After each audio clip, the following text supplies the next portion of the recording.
leaves as a senior as a prolific scorer.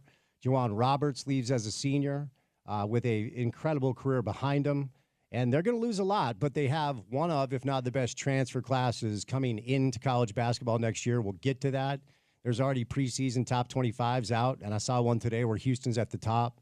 So Kelvin Sampson's not done here. At the age of 69, Kelvin Sampson would have become the oldest head coach to win a national championship, but it was not to be because Todd Golden, this young coach who was at San Francisco not too long ago, and quite honestly looks like the team manager, found a way to get this Florida team to fight and come back all year long. As I referenced to Porter, prior to filling out my bracket, I should have trusted my gut because every time I watched Florida this year, they looked amazing.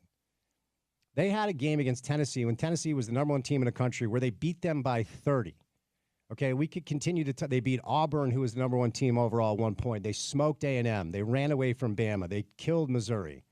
They beat Bama 104-82 in the SEC tournament. And so Florida all year long was one of the best teams in college basketball. But when they went down 12 to Houston last night, I almost turned on the White Lotus finale just to watch something else, even though I've already seen it. Because no part of me believed that any team was going to be able to come back from 12 points down in the second half against a team that has the physicality, the defensive pressure, and quite honestly, the experience with these upperclassmen like the University of Houston. I thought they were just going to suffocate them, and it was not going to be close. Walter Clayton Jr., a Final Four most valuable player, did not have a point until 14:37 left in the game. He hit his first three-point shot with 3 minutes left in the game. Like, if you're Kelvin Sampson, that game fit the script that you were praying that it would for you to win your first national championship and then become a first-ballot Hall of Famer. He's still going to be a Hall of Fame coach. But it's just different when you're a champ, when you're a national champ.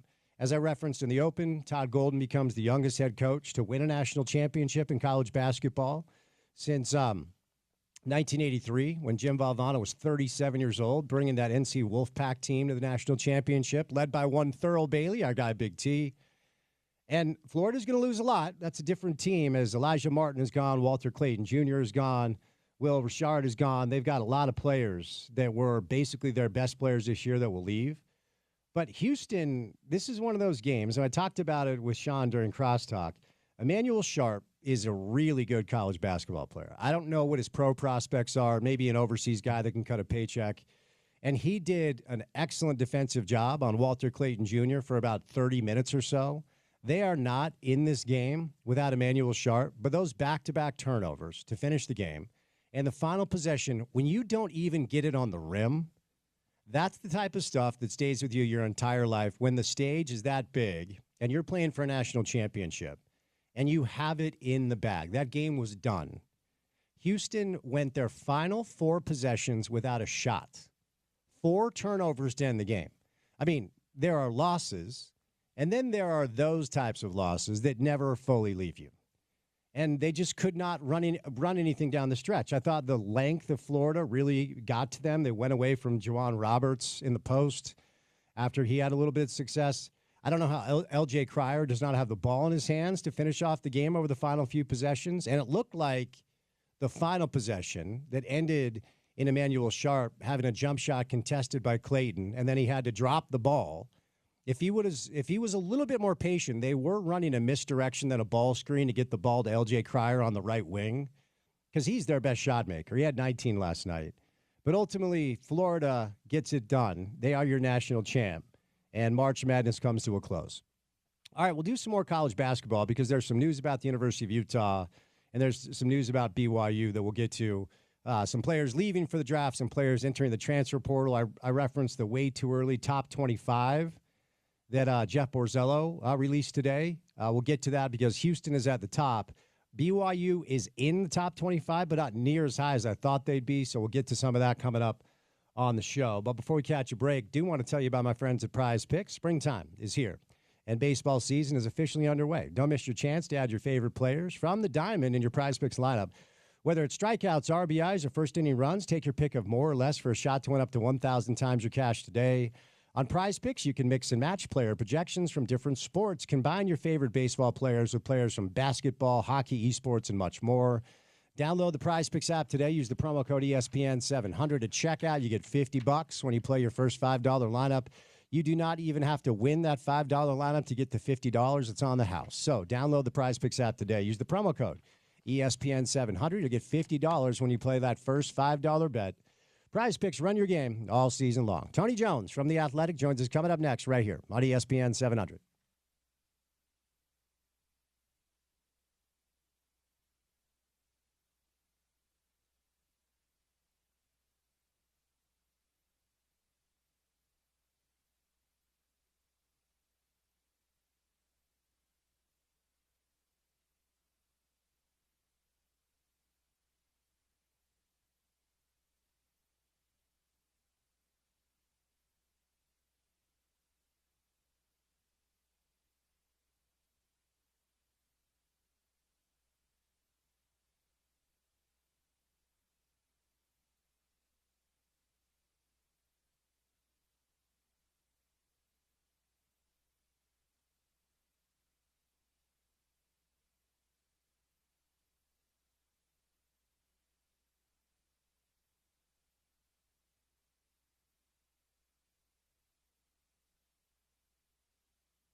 shocking news from the world of pro basketball today. The Denver Nuggets have fired Michael Malone after 10 years on the sidelines and bringing Denver their first championship in nearly half a century. Our next guest might have some insight on this. Tony Jones, happy Tuesday, sir. How are you? Wow, right? Like, happy Tuesday. Thanks for having me on. That was a great walk-up song. Just a lot going on. A lot going on, Tony, and I'm old enough to remember when you were good at your job in the NBA, you got to keep it, and when you were a 25 generational player, you wouldn't be traded. Luka Doncic is a Laker, Taylor Jenkins is looking for employment, and Michael Malone, after a decade of high-level coaching, and a guy who I like and respect a lot. I mean, his dad, Brendan Malone, was assistant for Jeff Van Gundy in New York, and so we got to know the family, and of course, Michael was back with the Knicks for a little bit as well. Help us understand this, Tony. Like, why? How did this go down, and what's your take on the way they went about their business? So I'm going to probably go against the grain a little bit, but I'm not surprised that this happened at all. I am surprised about the timing. I think the timing is definitely the most shocking part of it, but I talked to a source yesterday for about an hour, and when I got off the phone with that source, I called Sam Amick, my good friend and colleague at The Athletic, and the first thing I said when he picked up the phone was, yeah, the Nuggets, they want to fire Michael Malone. And I'm surprised that they did it 24 hours later, but I'm not surprised at the firing at all. Things have been kind of coming to a head for a while. This has kind of been brewing, and I think I'm surprised at the timing, and I'm surprised that everybody went. But this was the very definition of a power struggle. And Josh Kroenke, the Nuggets owner, just apparently said both of you guys can lead the building at this point. And that's what happened. And for our listeners, when Tony says both of you guys, Calvin Booth is the general manager, and he was also informed that his contract will not be renewed. So they are getting rid of their head coach, Michael Malone, and their general manager, Calvin Booth. Now, I can understand getting rid of Calvin Booth. Like I have said, and I believe this to be true, that Denver has failed Nikola Jokic. The Kroenkes are not an ownership group that wants to spend the way that Joe Lacob does or some of the other owners like a Steve Ballmer. They do not want to be a luxury tax-paying team. They have, in my opinion, the best player in this generation and a player that when he's done will be among the best players ever to play. But I didn't view this as a coaching issue. I know they've lost 4 straight, but to me, Jamal Murray's hamstring is a bigger issue than Michael Malone's coaching. Jamal hasn't played in 5 games. And if you take OKC off the table, Denver's right there with everybody else and maybe a team that could challenge Oklahoma City because we've seen them do it before.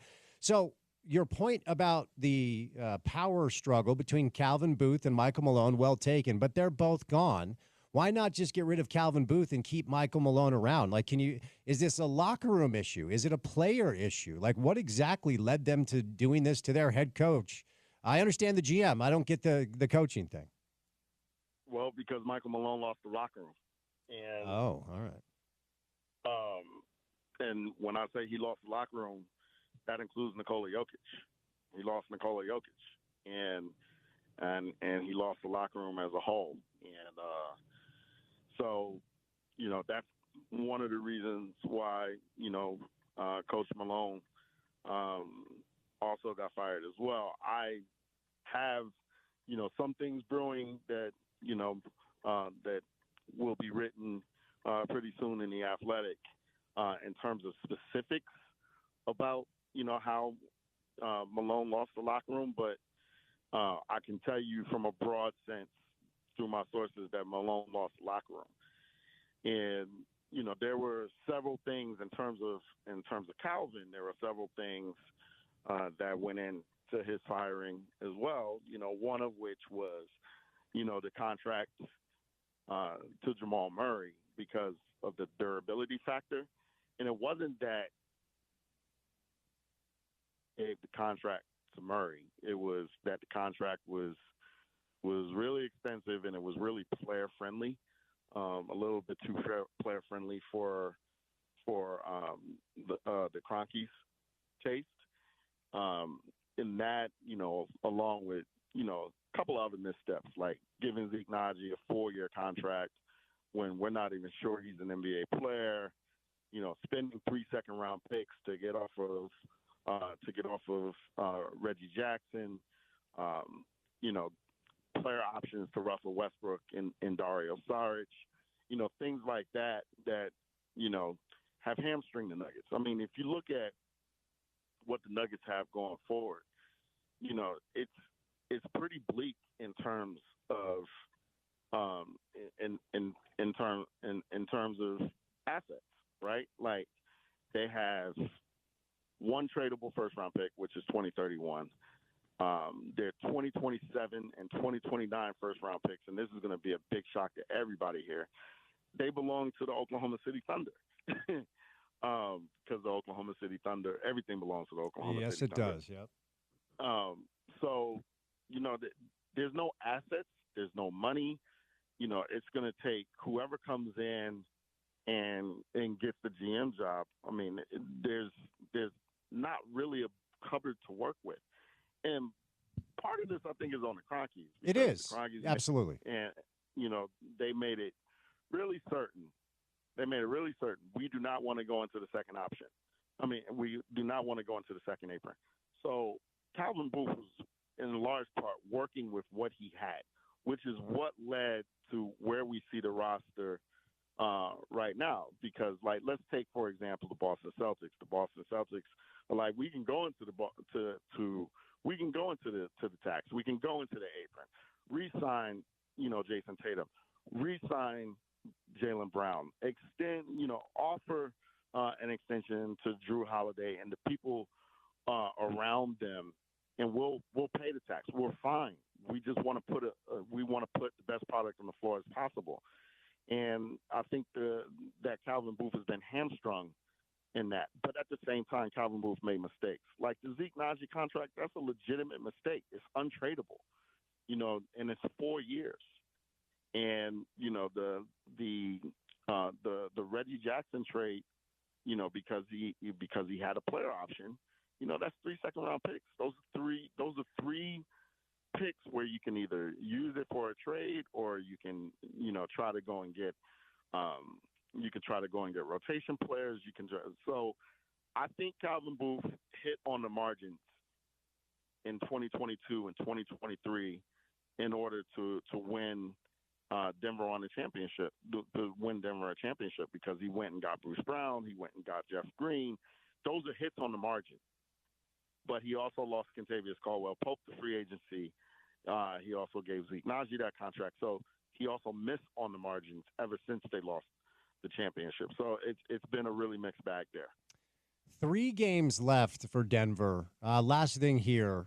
Because as I referenced, what I tried to do with all my NBA guests and have all year, once it became obvious that Oklahoma City was playing at a historic level, the conversation has to become, okay, who keeps Mark Daigneault up at night? Who are the teams that he worries about? I still put Denver in that category because they have that dude. They have a guy that we've seen do it before.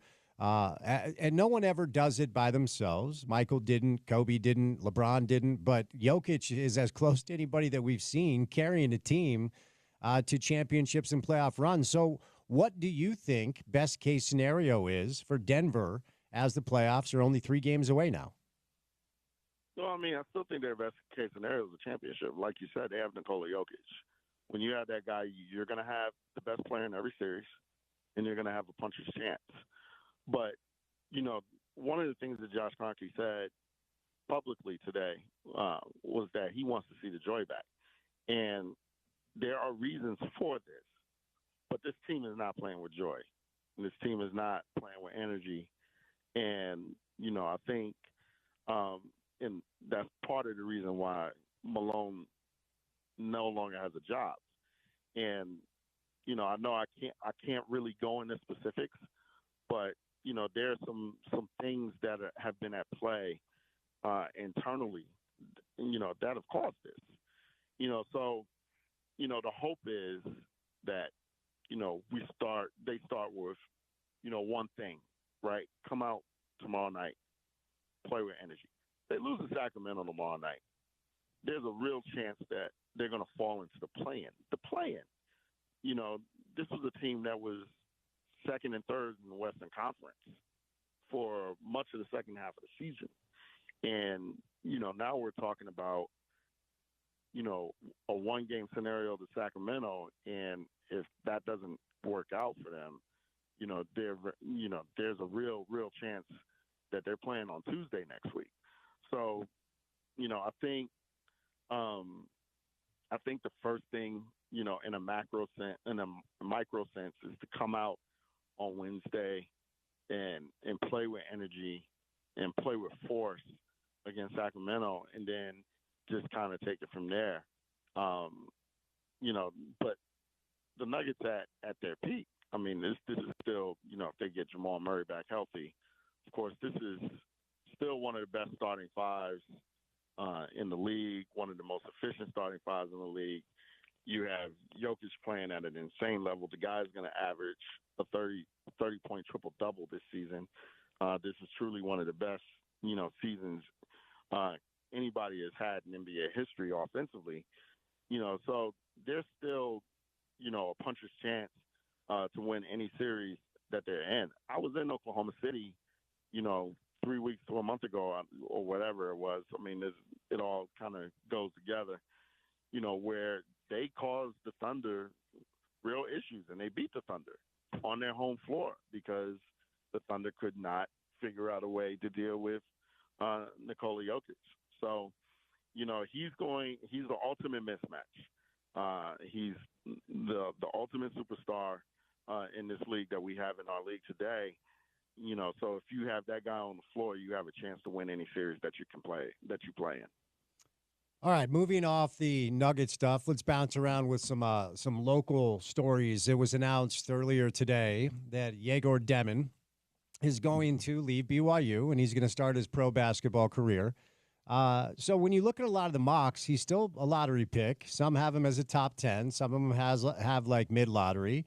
He's very young. He's very raw. So anybody that will take a flyer on him is hoping that he learns how to shoot it consistently. Some of the decision-making stuff improves, and he responds to force and physicality better than he did at BYU. There's a lot to like from a scouting perspective, just simply how big and long he is and how creative he can be with some of the distribution. But now that we know it's official, Dallin Hall's in the transfer portal. BYU needs a point guard.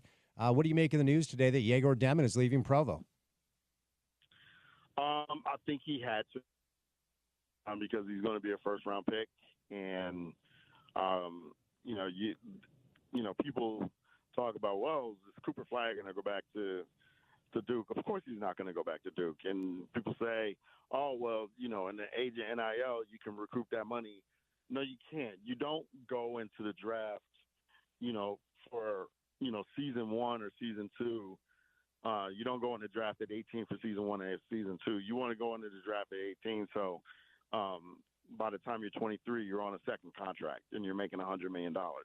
And then by the time you're 28, you're on a third contract and you make another $100 million. And then by the time you're 33, you do the same thing. And then guess what? You've made $500 million over the course of your career. So the sooner that you start your clock, the better for your career, the better off you'll be. And if you're going to be a first-round pick, and like you said, Yegor is going to be a first-round pick because there just aren't many jumbo-sized 6'9" playmakers that are available. And, as you look at Josh Giddey, right, and you look at how raw he was coming out, look at him now and look at how he's developed and look at how well he's playing for the Chicago Bulls. And that's where you see what Yegor Demin can be. Like his archetype is literally playing for the Chicago Bulls right now. So, Yegor comes into the league. He hits the weight room. He falls in love with the weight room. He falls in love with the process. then, by the time he's 22, 23, 24 years old, you really have something there. So, with Dallin Hall entering the transfer portal, Kevin Young needs a point guard. Or maybe they run it back with the Dawson Baker kid, because right now, AJ DeBonsa technically is a wing. Maybe they can run their offense through him because he is that skilled. Then the Xavier Stanton kid, who they're getting from Vegas, I believe, is a center. What do they do with that lead guard spot? Any thoughts? You can try to talk Dallin back into the fold, which, no intel from me there, but I would think that it might be a little bit easier to talk him back into the fold now that, he would no doubt be a starter.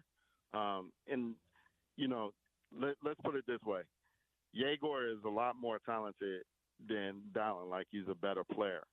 But Dallin is a better fit with AJ DeBansa, in my opinion, than Yegor is. Because Yegor, for him to be effective, he needs the ball in his hands. I don't think Dallin needs the ball in his hands as much to be effective. And what I'm getting at here is that what you want if you're BYU is you want the ball in AJ DeBansa's hands, or you want the ball in Richie Saunders' hands as much as humanly possible next year. Like, that is, immediately Richie Saunders and AJ DeBansa are immediately one of the best duos in college basketball. And, AJ DeBansa is a playmaking wing. He's a playmaking, if he's a shooting guard or a small forward, he's a playmaking wing. And I think Dallin can play off of both of those guys. Add size to the position. I mean, he obviously has size for the position. Add defense for the position, and just kind of be a connector. Because I think Dallin's more of a connecting type point guard. Like, you don't really want him, being your dominant ball handler, but as a connector, as a guy who's making secondary plays off the dribble. Like, you really want him in that role as well, and I think that he can thrive in that role. All right, so on the Utah basketball side of things, it still is a little bit quiet as far as, Alex continuing to fill out his staff. We don't really know what the rest of the staff is going to look like. Alex hopped on with Sean yesterday and had some interesting things to say about, the type of staff he's looking for. It's not going to be as big as some of the other, the other staffs in college basketball. So we're still awaiting word on, an Andre Miller type. The transfer portal continues to bring news. Mike Shravjamps is now officially in the transfer portal. Keanu Dawes is back to play for AJ coming up next year. Jake Wallin is in the transfer portal, in addition to some other pieces. Mira Little found a landing spot.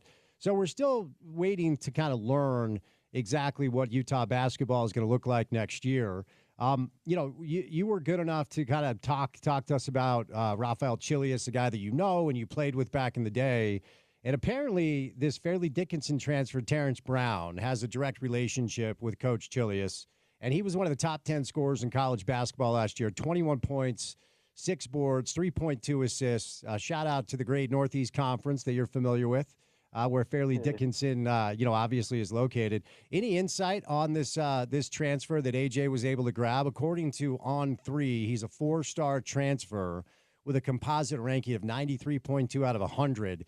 So we have 2 pieces of the puzzle now, Keanu Dawes and now Terrence Brown. Any insight as far as what type of player Terrence is? Well, because I'm a basketball sicko, I have watched Terrence Brown play. My question is, how is he going to adjust to Big 12 physicality? But he's explosive off the dribble. He can shoot the ball. He can score the ball. He can score the ball in multiple ways. He can score it at 3 levels. He's obviously proficient from 3. He can get into the lane and get off the floater. He can get all the way to the basket off the dribble. It's going to be interesting from a size standpoint, how he adjusts to, the physicality and the athleticism of the Big 12. but he's a good addition. And what you want is somebody who's dynamic off the dribble, and what you want is somebody who can create, most importantly, basketball advantages. And at least in the Northeast Conference, there was no better player in that conference than Terrence Brown at creating a basketball advantage off the dribble. So we kind of await word as far as what the staff and the rest of the roster will look like. But let's end with a little Utah Jazz, Tony. We haven't talked a lot of Jazz with you lately because, if we're honest, there's just not a lot to talk about. Everyone knows what time it is. They have 3 wins since the All-Star break. They're 1-19 in their last 20. We know what they're doing. We know what they're trying to do. But what I'll ask you today that I haven't asked you in a while is with the grip of young players, and with the young players, I will remove Walker from the equation because I think we all can agree that Walker has played himself into the future plans of this organization. But I just want to kick the tires with you on this group of young players, and we'll remove Taylor Hendricks because, of course, he's hurt. But Isaiah Collier, Kyle Filipowski, of course, we'll include Keontae in the mix, Cody Williams in the mix, Bryce Sensabaugh in the mix. Of these first and second year players, who do you feel has played their way to at least consideration to be around here long term, to be a piece of the puzzle when the Jazz are actually interesting and serious about winning again? I would probably say Kyle Filipowski is the most likely. Because he's the most unique. He's 6'11", 7 foot. He obviously he can shoot the ball from 3. It's funny because some of the conversations with the Jazz 2 years ago, they were like, "We're going to bring Kyle." This was after Kyle Filipowski's freshman year at Duke. We're going to bring Kyle Filipowski in. We're going to bring him in for a workout. We're definitely considering him with our initial first round pick. And that year was number 9, and that's the pick that became Taylor Hendricks. And I was like, you guys are crazy. Like, this dude stinks. Like, I didn't like him at Duke, and now that I've seen him, a little bit more up close, I mean, they were absolutely right. Like, he's kind of a mismatch offensively. He's, so much tougher than I thought he was when he was at Duke. He's a lot more athletic than I thought he was when he was at Duke. You can see the development from, when he was drafted to now. And, I think this guy has a chance to one day be an offensive – I don't know about offensive engine, because those guys are like 25 points a night. But I think he's got a chance to be a pretty significant offensive player in this league. Now, defense is another story. He can't really defend, and he's got to get a lot better at that. But he's like really kind of a walking mismatch. Like, he's too big and strong and quick for 4s. He's too quick for 5s. He can space you out. He can go off the dribble. He's got counter moves. He's really crafty and cerebral. He's very tough, and he's got a lot more athletic pop than you give him credit for. He looks like a choir boy, but he's definitely a really tough kid. He's what I would imagine, and I hate to bring this up. I don't want to be blasphemous, but he's what I in today's league, and I think that he's been really, really good for the Jazz in his rookie year, and I think he's got a chance to be here for a long time. All right, Tony, I know you're busy. We'll set you loose. Keep up the good work. I appreciate the time, okay? No problem. Appreciate you, my guy. Tony Jones covers, the NBA for The Athletic. He's on the Nuggets beat right now, and he and Sam Amick with a piece up today concerning the shocking firing of Michael Malone with only 3 games left in the season, and Denver is the 4 seed. So there you go. You get Tony's work on his Twitter page at TJones on the NBA. Brought to you today by our friends at IFA Country Stores. You can visit their team of pro, turf, and landscape consultants that help provide products and services to local baseball and soccer fields, golf courses, parks and other city properties throughout Utah. It's the same knowledge and care that they share with you about your yard. Only at IFA and online at IFA.coop. Weather's warm. Got to start thinking about that lawn. All right, we'll catch a quick break. Tim McMahon's going to join us coming up on the other side right here on The Drive with Spence Checketts on ESPN 700, 92.1 FM. We are proud to be part of Utah's ESPN radio network.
Ken Pomeroy will stop by coming up in about an hour from right now as we will put the college basketball season to bed. The Florida Gators are your national champ.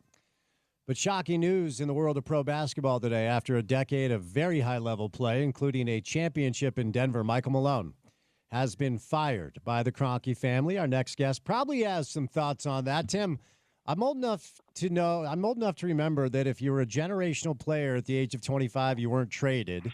And if you were a really good coach, you could keep your job. But Michael Malone, Taylor Jenkins, Luka Doncic, this league is wild. We're all reacting to this in real time, but what was your initial reaction when you heard that the Kroenkes have moved off of Michael Malone? So my initial reaction was, well, I guess we know who won the power struggle between Michael Malone and Calvin Booth. And then, oh, no, they're both gone. So they ended up both losing the power struggle. So, I mean, look, you're making this decision with 3 games left in the regular season. To me, the guy is the winningest coach in franchise history. He won a title 2 years ago, the most playoff wins in franchise history. He at least deserved a playoff run to be able to try to save his job.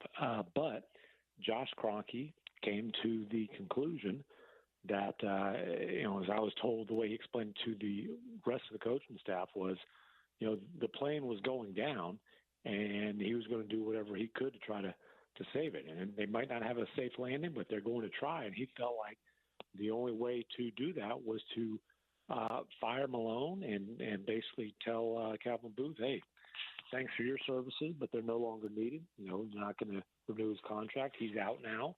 And, essentially this power struggle between the coach and the GM ended up costing both of them their jobs. And the Nuggets are going to, with the best player in the world, try to salvage the situation right away. I have no insight personally on where this power struggle began or why, but I can connect dots between some what I perceive to be puzzling roster construction decisions, and also financially, the ownership group clearly did not want to allocate necessary funds to keep some of their key pieces. But what was the impetus of this Booth versus Malone thing? Where did this start, and why did it get so bad? It's your pretty typical power struggle between coach and general manager. General manager wants coach to play young guys. Coach wants to rely on vets.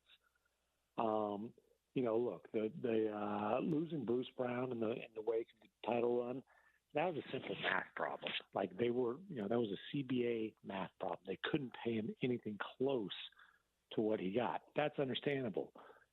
Michael Malone wanted Jeff Green. The front office didn't want Michael Malone to keep playing Jeff Green. They wanted to play Peyton Watson. They lowballed Jeff Green. He's gone. KCP was another case where, the front office said, no, we want Christian Brown in the starting lineup. And Malone wanted to keep KCP. Christian Brown, by the way, has had a very good year as a starter. Zeke Najee's another one. It's a young player who honestly hadn't done a whole lot, but got an extension from the front office. Malone didn't want to play him. So there's a lot of that kind of stuff. And then, you've got pride and you've got personalities here. And, Malone is not exactly what I would describe as a delicate flower. When he's not happy, you will be very well aware of it.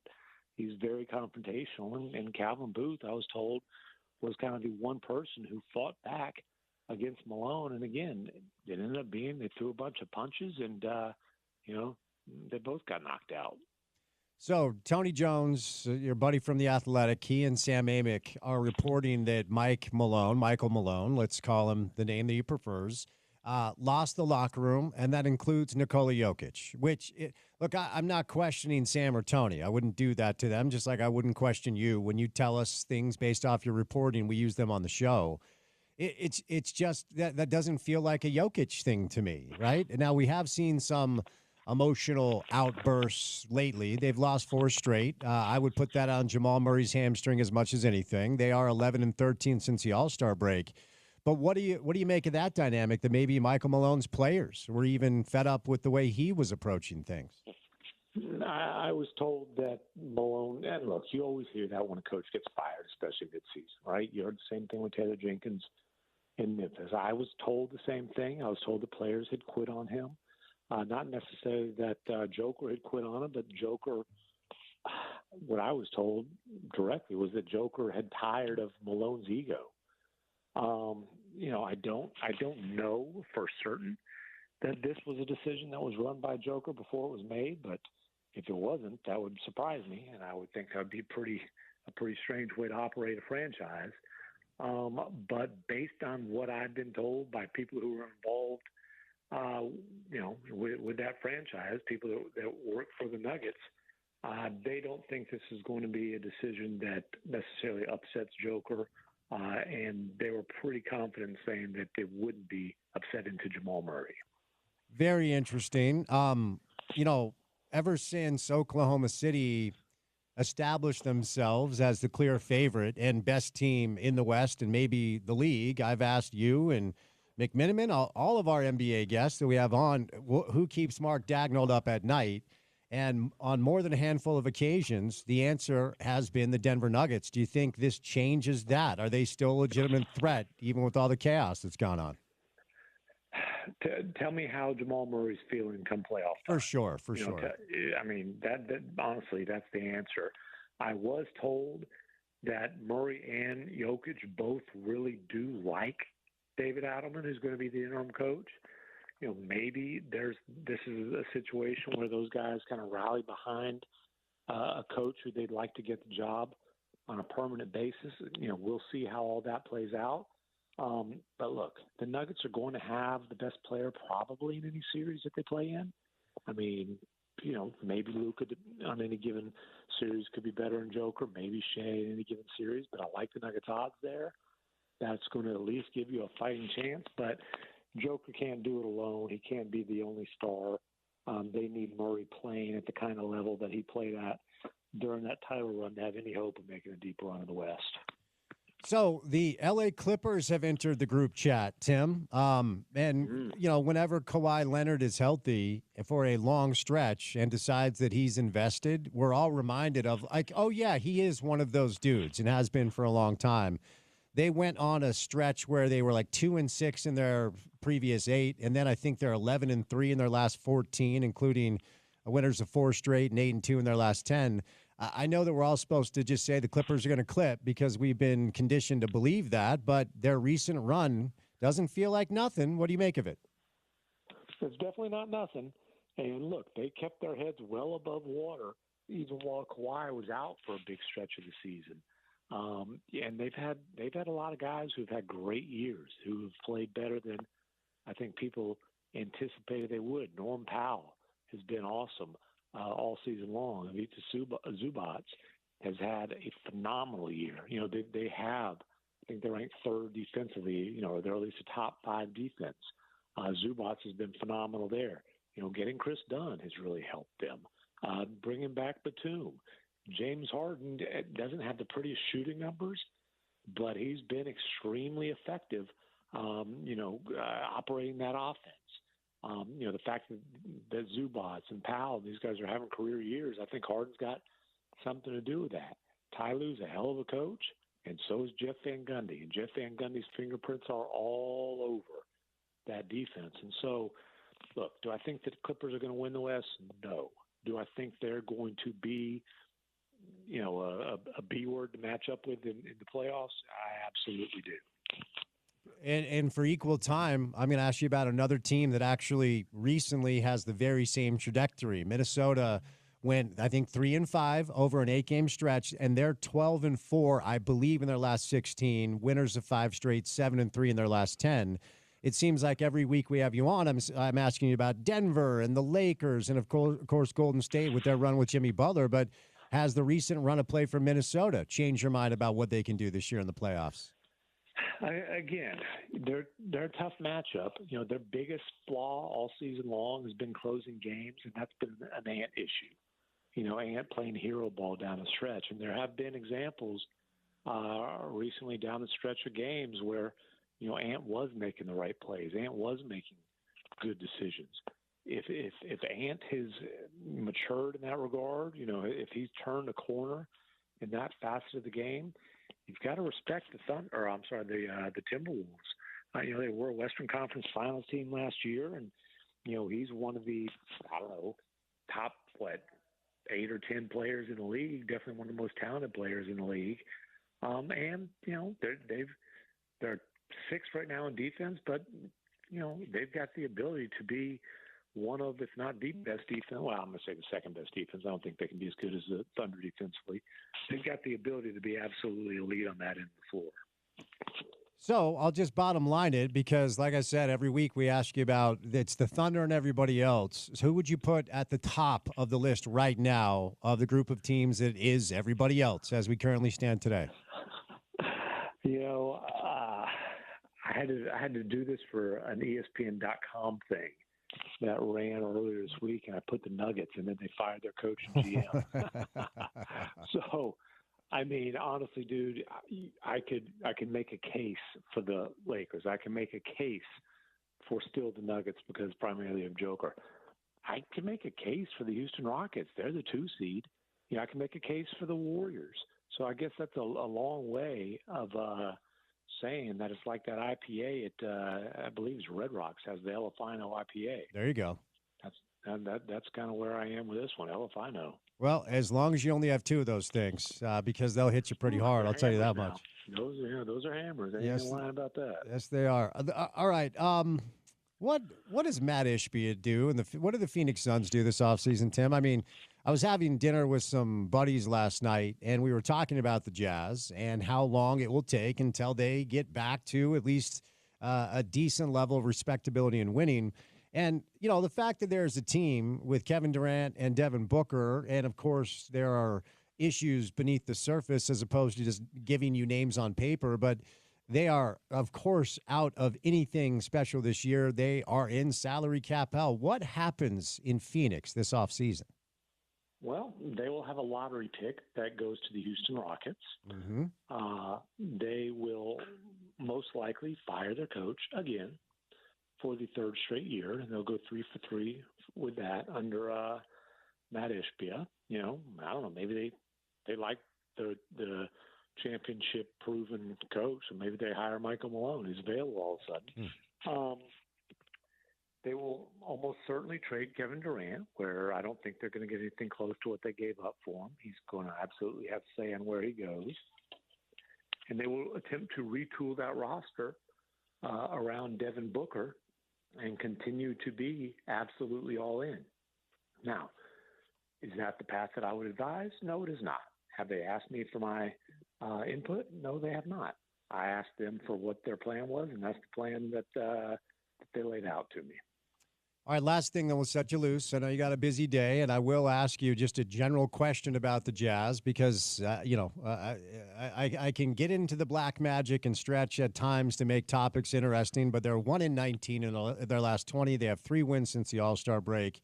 Last 3 games, they've given up 140-plus, but none of it matters because we all know the deal.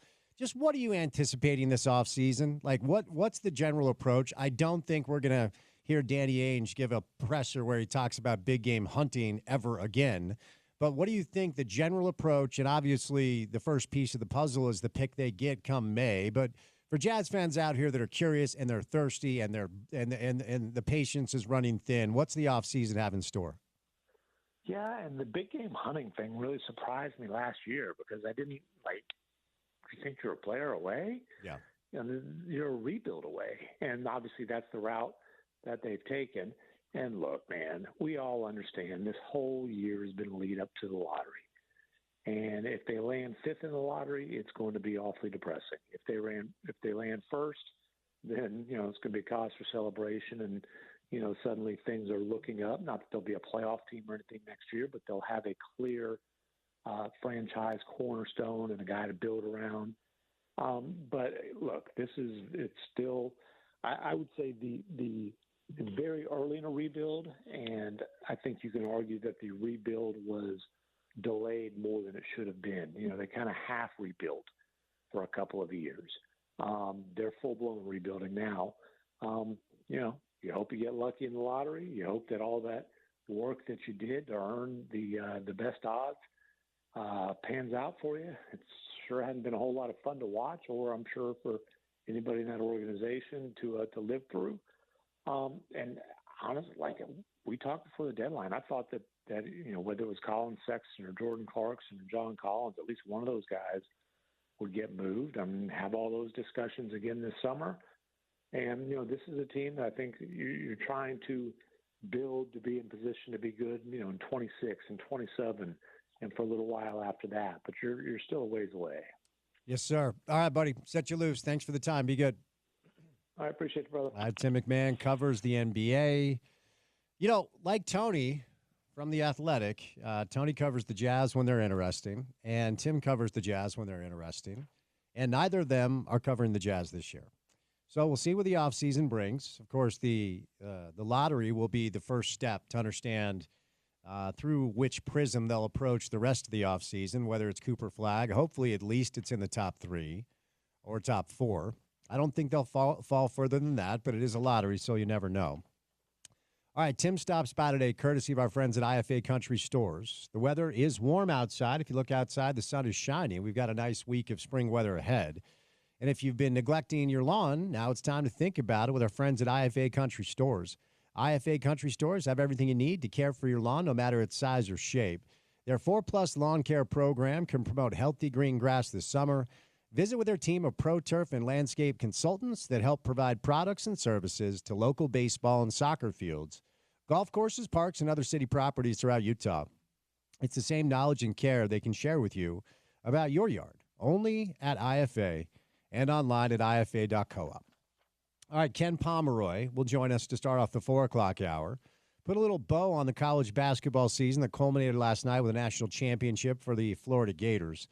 Kurt Schmidt, the chief roster constructor for our local soccer club, Real Salt Lake, will stop by coming up in the 4 o'clock hour as well. But coming up next, I mentioned this earlier, some local news about the Utah basketball roster we'll get to, and then a couple of decisions down in Provo with BYU that we'll kick the tires with as well as we roll along on a Tuesday drive. Beautiful Tuesday outside. It's good to have you along for the ride. Keep it right here on ESPN 700.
Today is the 35-year anniversary of People's Instinctive Travels.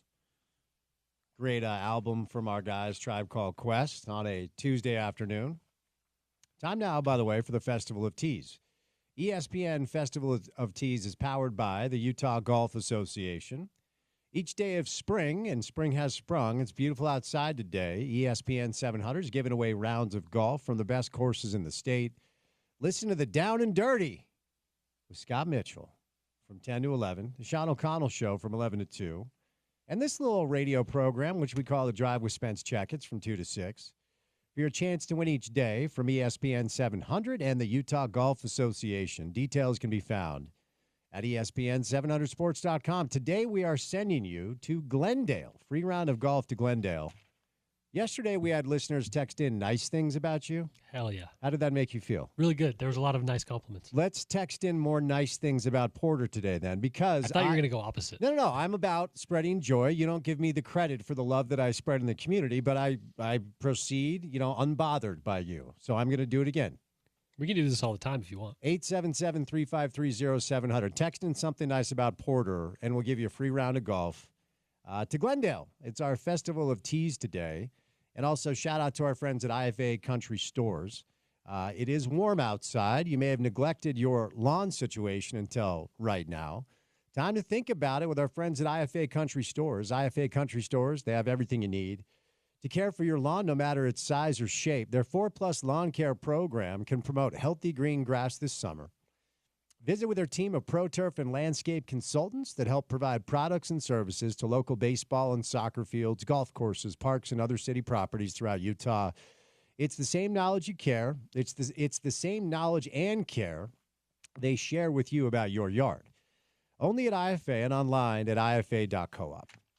All right, before we get to the local stuff, as far as some announcements of players entering the transfer portal, some announcements of players leaving the team to try their hand in the NBA draft. The Florida Gators were crowned the national champs of college basketball last night on CBS, 65-63. An incredible comeback, and Florida came back all year long, all tournament long. It's kind of who they were. After going down 12 to Houston, 12 points to Houston is like 25 or 30 to other teams. I mean, this is a big physical defensive basketball team that likes to take the air out of the ball, slow it down. And when they went up 12, I thought it was essentially over. But Emmanuel Sharp, who is a really, really good college basketball player and did a really, really good job on Walter Clayton Jr. for the first 30 minutes or so of the game, had two of the most shocking plays down the stretch that you are going to see in a basketball game. This was as much about the Houston Cougars collapsing flat on their face as it was about the Florida Gators capitalizing, seizing the moment, and making enough plays down the stretch to get that win. It was a great basketball game to culminate what I thought was a really good tournament. I think we all probably prefer, more buzzer beaters, more overtime games. There weren't very many of either of those, and there were no Cinderellas, zero. Okay, a Cinderella to me has to reach at least the Sweet 16 to be deemed a Cinderella team on a run. And there was not one Cinderella in the final 16 teams. Do not sell me on Arkansas as a 10 seed. John Calipari has a team coming back. His top 6 players are coming back. He's adding 3 really, really good transfers and recruits. They're a top 10 team next year. We'll get to the way too early top 25. We'll let you know where BYU is. Utah, of course, not in there as of now. But, Porter, I was talking about this with Sean during Crosstalk. And Sean shared a story as a high school football player when he had an opportunity for a very easy pick six, and he pump faked, and ended up essentially not deciding what to do and then ultimately didn't make the play. And I'm sorry, if you're Emmanuel Sharp, you will be 75 years old. Because I don't know that he's an NBA guy. I think Emmanuel Sharp is a guy that could maybe make a little bit of money playing basketball overseas or something like that. But there's a chance that that's the final time that Emmanuel Sharp will be playing in a basketball game that has that much at stake. And I am not bringing this up to pile on the kid because, honestly, I feel horrible for Emmanuel Sharp. who had a really, really good year. He is a junior, so he will return to Houston next year. So maybe they have a shot to get back to where they were. But this stuff is so fleeting. And I was just thinking about this today through the prism of Denver firing Michael Malone. I mean, if you're a Denver Nuggets fan, the past 5-6 years of Denver Nugget basketball, it's been the best stretch you have ever had. Shout out TR Dunn, Dan Issel. This has been a dream scenario for a market that is very similar to Salt Lake. It's similar to Salt Lake in size. Denver's a bigger city than we are. You know, they've got pro baseball, they've got pro football. It's I think it's a top 15, 16 market, something like that, and we're top 30. So they're bigger than we are. But as far as the geographical proximity, the challenges of attracting players to play there in free agency, I've always kind of taken a little bit of solace in what Denver's been able to do as somebody who badly wants the Jazz to be good again. Make the Jazz good again. You know what? Interesting. Not great. Make the Jazz good again. You know what? Let's just lean into it. Print the shirts. Make the Jazz, should we say great again or should we say good again because it's baby steps? Well, my take there would be the Jazz haven't been great. Ever? No. Because if you're great, you win a championship. You win one. Now, let's be clear. That was a great roster, maybe. But yeah, I think greatness requires a trophy, in my opinion, at least at a team level. Okay, I got it. Make the Jazz almost great again. MTJAGA. I like the acronym. It's very simple, easy to catch on. Well, if we're going to start a movement, we need an acronym. We do. In order to print the shirts, print the hats, and then all we have to do is convince people that this is a real thing, come up with a bunch of conspiracy theories, maybe enact some tariffs on some free agent signings. I think we're onto something here.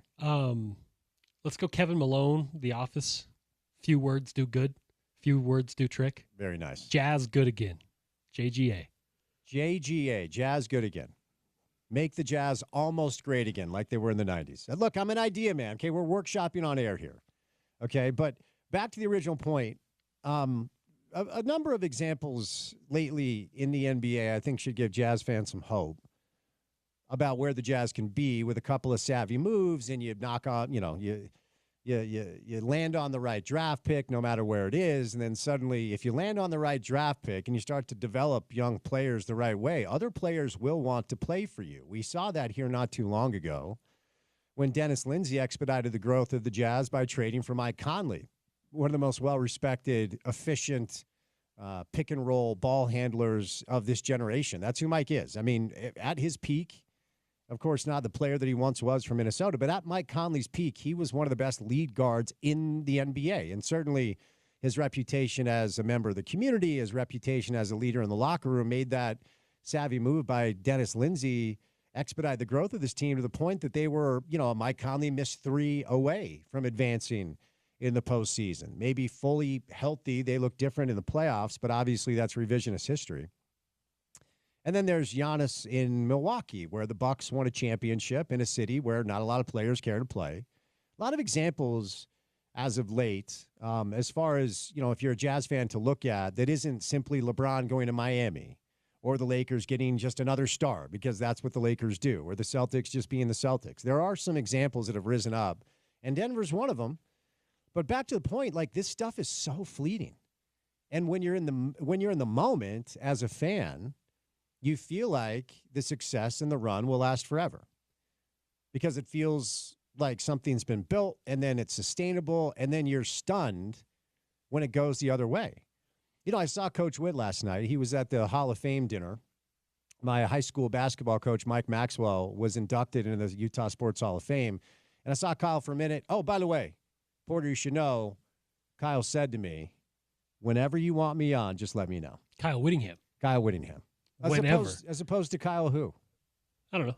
Coach Witt said to me, hey, whenever you need me, just let me know. I'll hop on. Whenever. So we're gonna hold him to that. Which I responded, be very careful what you promise, because I will call you tomorrow to join the radio show. But he was very nice. But it made me think, like, Utah football, Big 12 preseason pick to win the thing. Everybody thought, both locally and nationally, that this is the team that will win the Big 12 and go to an expanded 12-team CFP. And Utah football, basically since the early 2000s, it's been about a 20-year stretch of mostly really, really good years. And so last year caught everybody off guard because, to me, it was a reminder of how fleeting this stuff is and how, as a fan, you've got to enjoy when it's good because it is never good all the time. It is cyclical. I'm sure there were Ute fans that felt like Utah was never going to lose to BYU again after Coach Witt had basically created what everybody perceived to be a very sizable talent gap on the roster and went through a stretch where Utah was winning like every single year. It's a generation still of Utah dominance over BYU. But I said during that streak, I said during the run, like, this won't last forever. These things are cyclical. These things are fleeting, and windows close so quickly. Like, if you're a Denver Nuggets fan today, you are shaking your head.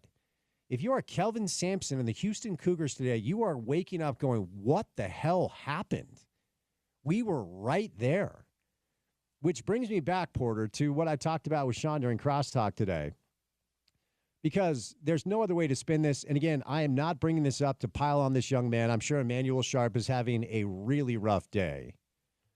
And I always find this interesting because you don't have to be on the national championship stage to remember that one moment where you missed the shot, or you made the turnover, or you blew the defensive assignment, or you dropped the pass, or you fumbled the ball, or you missed the tackle that led to the game-winning play. And ultimately, you are the reason your team lost. So I told the story earlier, and I am 47 years old. This happened to me when I was 16. Just high school basketball. Massive comeback against a rival school and had a really good fourth quarter. And then I had an opportunity to win the game, and I actually got free. I had like a 5-foot bunny. And instead of using the backboard, which you should have done, I tried to float it in, and I shot a little floater. I'm like, oh, that's good. Around the rim, boom, falls out, buzzer sounds, we lose. That wasn't for anything. It was a high school basketball game. It wasn't for it. I should have. I should have. 2 hands, 2 feet. I was a 2-footed jumper. There are still times where randomly my dumb bing bong brain will remind me, like, hey, do you remember when you missed that game winner against Wilton? This was 1995.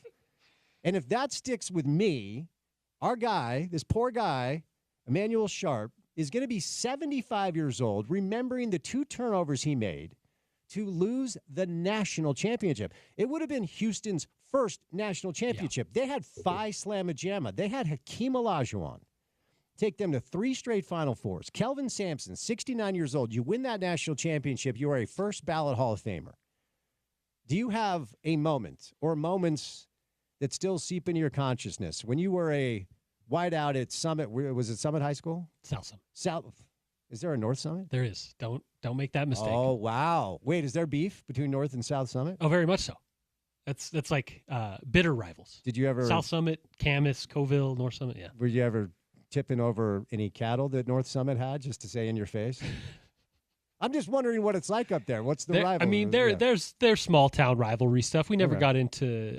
I mean, by the time we came around, it was, I guess, Facebook beef. I don't know. Facebook beef. But yeah, there's rivalry stuff going on up in that little valley. I will say, personally, like individually, in a big time moment like that, there's not much that stands out. I had my probably biggest like blunder individually was I had a technical foul on a dunk that I missed.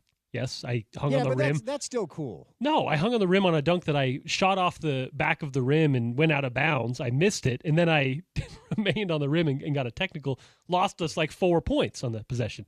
But I will say, relating to what happened to Houston, my last experience playing high school basketball was one where we were the favored team. We were one of the top teams in the state. We came in against, shout out to our guys down there in Gunnison in the middle of nowhere. They came up and played really, really well. And at the end of the game, we had the ball with a chance to win it. And on the inbound, we had a awesome play drawn up. Shout out to my coach, Dusty. Shout out, Dusty. Awesome play drawn up.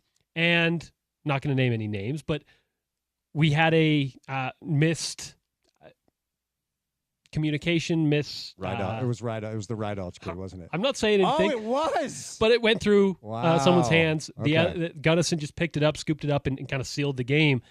But it was one of those moments where it was an anticlimactic finish where your team had it in the grasp of their hands, and then all of a sudden your career's over.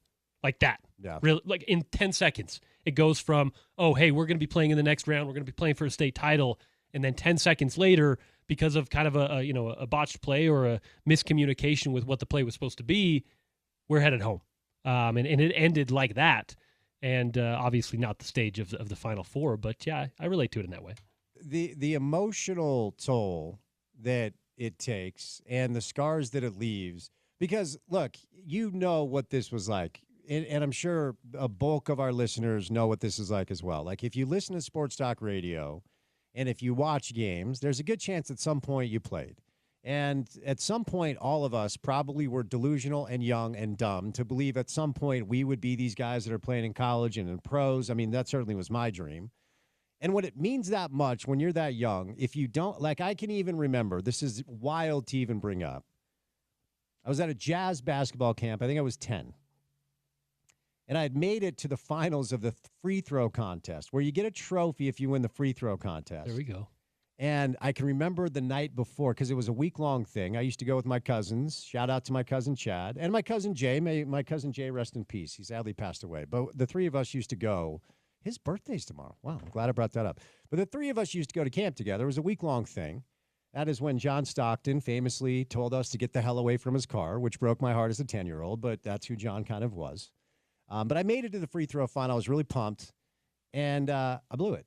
Like I had made 18 of 20 to make it to the final round, and it was me and some bro, and I could not sleep. I was nervous as all get out, and I think I hit like 13 of 20, which is not close enough to win it. He went like 17 of 20 and won it, and I cried like a baby all the way home because I lost some free throw freaking contest. I'm 10 years old, and I still remember it.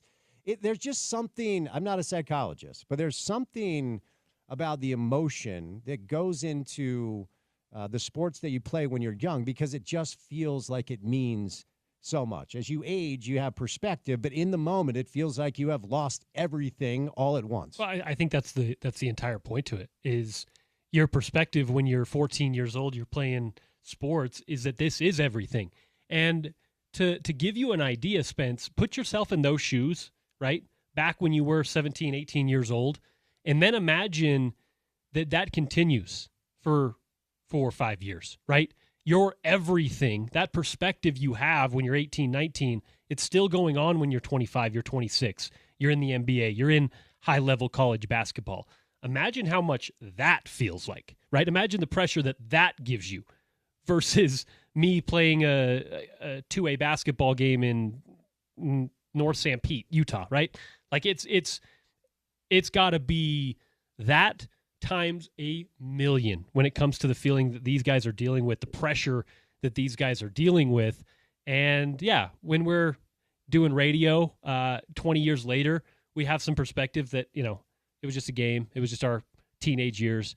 But you don't have that when you're living it. And that is true when you're still keeping that dream alive in college and beyond that. Yeah, gutted for Emmanuel Sharp and still stunned as to what I witnessed last night. And we'll get with Ken Pomeroy about this in a little bit. But a 12-point lead for Houston, based off of how I saw Houston shut off everybody's water all year, felt like it was insurmountable. I give Todd Golden a ton of credit and those Florida kids a ton of credit for just sticking with it and staying in the fight. They do say styles make fights. Sometimes that's a little cliche. And I think if you're Kelvin Sampson, you've got a lot of self-reflecting to do, even though that dude's been in the game for a long time. You can't even get a shot off in your final 4 possessions. You can't even get a shot. Like 4 turnovers in a row. The only thing that could have allowed Florida to win was a combination of the ability of them to stay in the fight, but Houston had to lay a big egg, and they did. And that makes this one tough. So we asked you to text in nice things about Porter to go play golf. I don't think we can do this anymore. This is... You sure? Well, I think people are really hamming it up. I think this is I don't think this is a healthy exercise for your already inflated ego. You don't think these people are being completely, right down the line. They're not being completely honest. You think you think there's some motive behind it? Well, we've got a couple of issues here on the text line, and Porter will pick somebody to send to Glendale for a little free golf. It's our festival of teas. Now that spring is here, we're hooking you up with some golf. One texter said Porter is the best midday sports radio producer in Utah. Let's be clear. This is afternoon drive. I did middays for quite some time, so maybe it's still okay. So you were the best in that space, but now that you're in this space, you're no longer the best. Is that what they're saying? Both. I think is what they're saying. Both can be true. Yeah. Great knowledge of sports and likes his opinion. Yeah. That's a good one. Thank you. The best thing about Porter is he gives us small town boys a good name.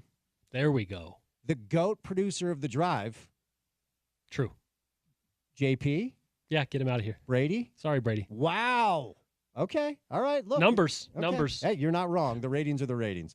Porter Larson isn't obnoxious like James Peterson. Oh. Wow. Was that James texting in? That was rude. Porter always keeps the vibes up. That's not true. I will say that one might not be. I don't always keep the vibes up. Sometimes I'm counterproductive in that regard. How would you describe your vibes? As the kids would say, are the vibes high with you? Are you a Riz god like Bill Oram? You got some Riz. It depends on the day. I think I'm not bipolar. That would be a diagnosis you'd need. Whoa, but dude. The vibes are, up here, up there, down there. My grandmother, just a little really inside baseball here. Snowboarder, or is that your mom? No, my mom was the snowboarder. Gotcha. My grandmother was the one that had multiple personalities, but didn't tell her whole family until. Oh, she sounds like a hoot, man. I want to hang out with her. Yeah, we didn't know about this until I found her medical records after she died. I'm like, oh, there we go. I'm not on that level, but my vibes are, maybe here and here. Depends on the day. Yeah, my vibes depend on the day. I try to bring good vibes to the drive, but sometimes you land after a long 48 hours in Vegas from 70-degree weather, and you have to dig your car out in April. Your vibes were really low that day. My vibes were admittedly bad that day. So I'm trying to bring good vibes. And then finally somebody texted in, I love Porter. There we go. Do you know who that is? No. Should I call their number? Yes. You know what? New segment idea on air. You Just guys text in good things about Porter, then we call you and bring you on air. Another one spilled in. Porter does good. Doggone it, people like him. Porter does good. That's somebody from South Summit. Because they said doggone it.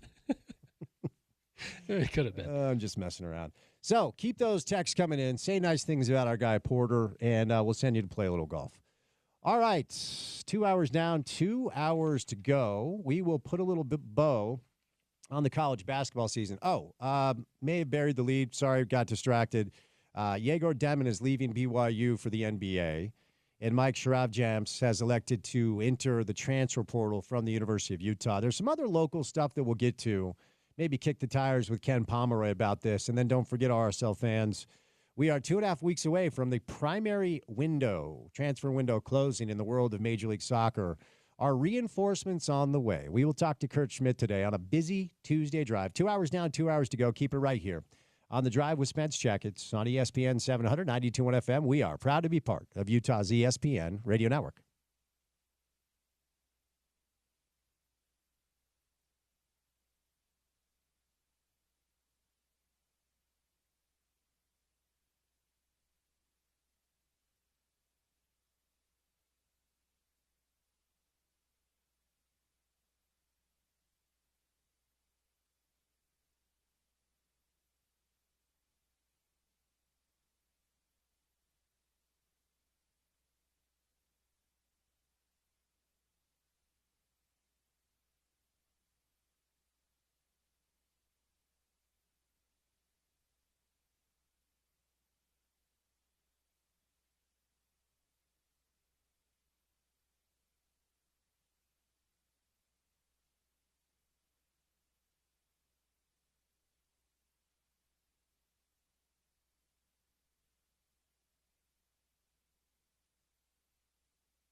Kurt Schmidt's going to stop by today. Been a couple weeks since we caught up with Kurt, main roster constructor for our local soccer club. RSL's taking on Nashville this weekend. After getting all 3 points against the LA Galaxy at home behind a brace from Diego Luna. Brace is a soccer term for 2 goals scored in one game. I just don't want to get, I don't want to confuse our. Did you know that before I told you that a brace was 2 goals? I'm actually pretty good with the terms. Okay.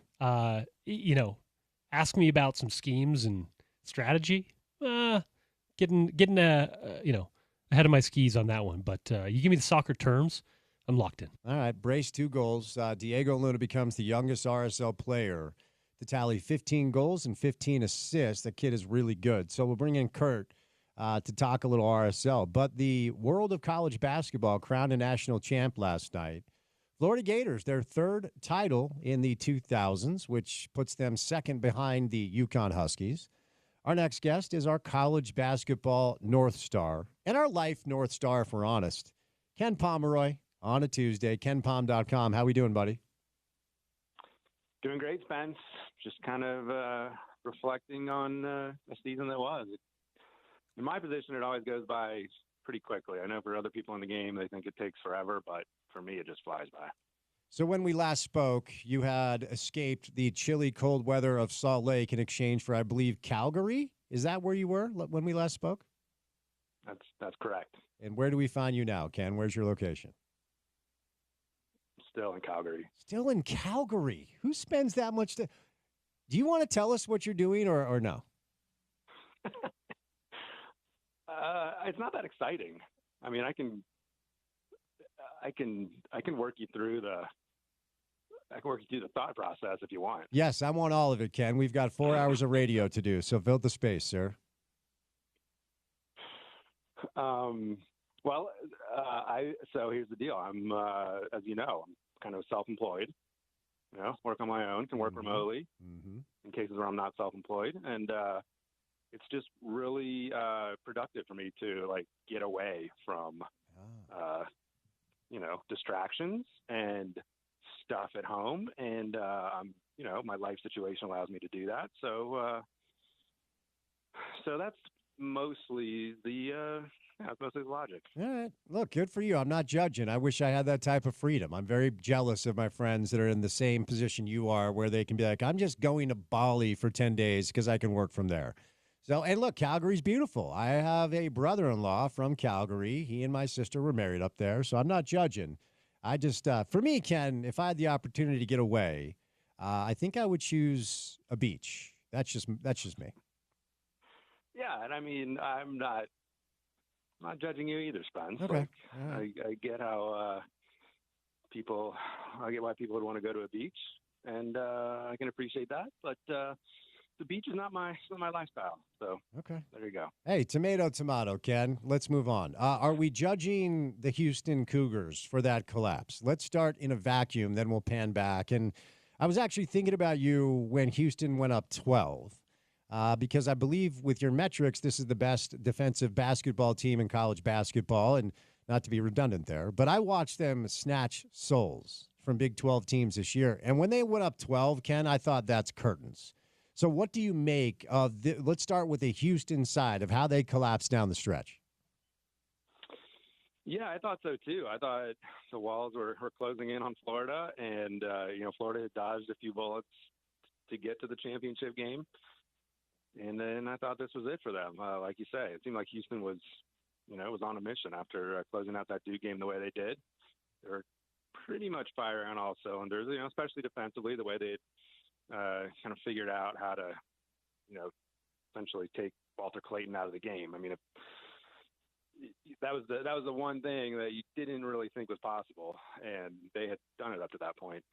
So at that point, yeah, I thought the game was over, and there were a couple things that went against them. I mean, one was that both of their big men ended up getting 4 fouls, shortly after taking that lead. And so they had to play small for a little bit, and some of that, length that has propelled them to having the number 1 rated defense was on the bench, and Florida was able to get into a little bit of flow offensively. That was the main thing. But the other thing was, Houston's offense was pretty brutal all night. I mean, you got to give, obviously, credit to Florida's defense, but really, you go back to even the Duke game, and Houston's offense was not great. Now they did make threes, and that kind of covered up what was an awful 2-point shooting night for them against Duke. They only made 33% of their twos against Duke. They only made 41% against Florida, and it's just hard to overcome that. And that was the story for Houston all season long. You can look at their profile; almost everything is good or acceptable except the 2-point shooting, which was just absolutely dreadful. And it was, kind of a minor miracle they were able to go as far as they did. They ultimately finished the season ranked 296th in 2-point percentage. So in some ways, an incredible coaching job by Kelvin Sampson to get to the last game of the season with that kind of number. So a lot of attention today on poor Emmanuel Sharp, who is a really, really good player and is a junior. And we'll get to what Houston has coming back next year. I want to talk some Big 12 in a moment. The way too early top 25 stuff that Borzello wrote for ESPN.com today, he has Houston as 1 as a result of who they could potentially return and then a grip of transfers. So we'll get to that in a moment. And look, my sincere hope for Emmanuel Sharp is that he comes back as a senior and has an opportunity to kind of redeem himself, because they're not there without him. He was the main point of attack defenseman on Walter Clayton Jr. He was the guy that was tasked with guarding potentially the best lead guard in the tournament and the Final Four most outstanding player. And Clayton Jr. did not get his first point until about 14:37 left in the game, and didn't hit his first three until there was 3 minutes left. I thought Sharp did a really good job on him, and he had a good, solid tournament.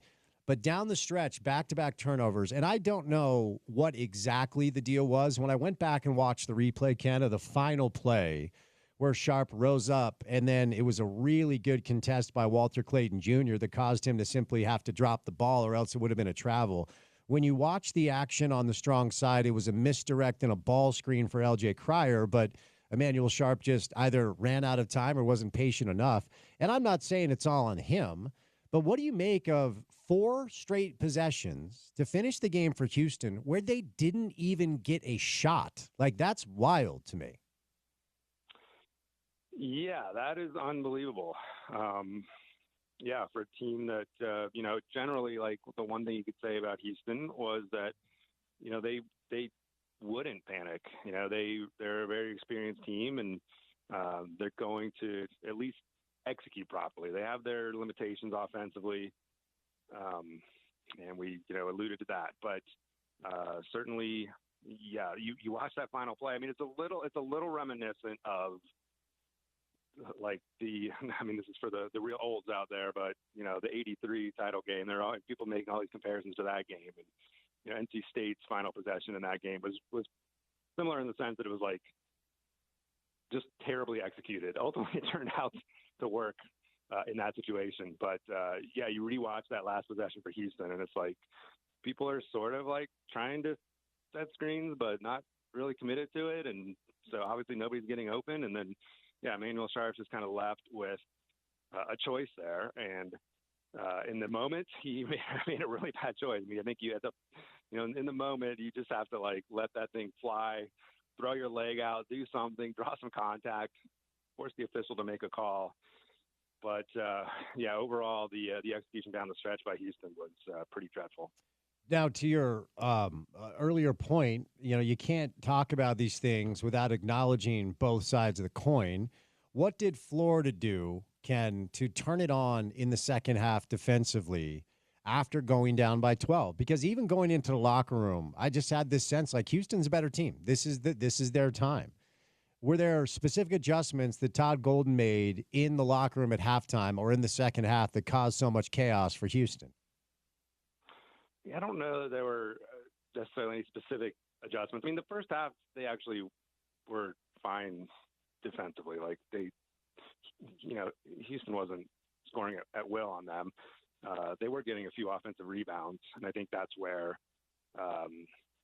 Florida cleaned some things up in the second half, really preventing more offensive rebounds, and also taking care of the ball offensively to prevent Houston from, operating against a not a set defense when they did get the ball. But I think that's the one thing that, I was really kind of impressed with Florida. In the end, you look at the box score, and I think you'll see Houston had 15 offensive rebounds, and they're like, wow, that's a great game for Houston. But actually, there were so many missed shots that in the end, it was a offensive rebounding percentage of 32%, which is below Houston's season average. So preventing those second chance points certainly helped. Houston had a miserable day shooting, and you could put together, I mean, hate to say it, but just among us, private company here, I mean, Milos Uzan, you could put together a highlight reel for him in that game of just some incredibly missed shots. I mean, just missing everything multiple times. That was an issue as well. And I don't like Florida, maybe sped up Houston a little bit, but man, a lot of it is just like Houston, not coming to play when it came to the 3-point shot. And, as we mentioned, they're really deficient on 2-pointers, and where they've been able to overcome that is by having guys like Sharp and LJ Cryer and Uzan, make some threes, and that just didn't happen last night. Todd Golden, at the age of 39, becomes the youngest head coach to win a national championship since Jim Valvano in '83 when he was 37 years old. And if you didn't know any better and you were watching the post-game celebration, you would have said, why are they interviewing the team manager? I mean, he looks like a kid, and he's got his hat on backwards, and he's enjoying the moment. How has he been able to do this after a brief stop? I think it was San Francisco. And just in a few short years, how have they been able to build Florida into a national champ? They've just done a brilliant job of creating a roster. They've been able to get some useful transfers, and ended up building a team like we saw with Houston, like we saw with Auburn. It's a very experienced team, and it had like championship experience to some extent. With Elijah Martin really playing a key role for this team, coming over from Florida Atlantic. And in addition, they had more front court depth probably than any power conference team, and they just hit on these guys. Like, some of these guys, I think people became familiar with in the tournament. Thomas Howell for one. I mean, he comes off the bench for this team, and he'd be starting for probably most SEC teams, but for this team, he comes off the bench, and that's just a statement on how much depth this team has up front and how they were, able to kind of exploit that against Houston. And Houston, got into foul trouble up front. They didn't have guys they could go to, and they had to go ahead and play small. Florida really didn't have to do that over the course of the season. So it was really a great job in building a roster, and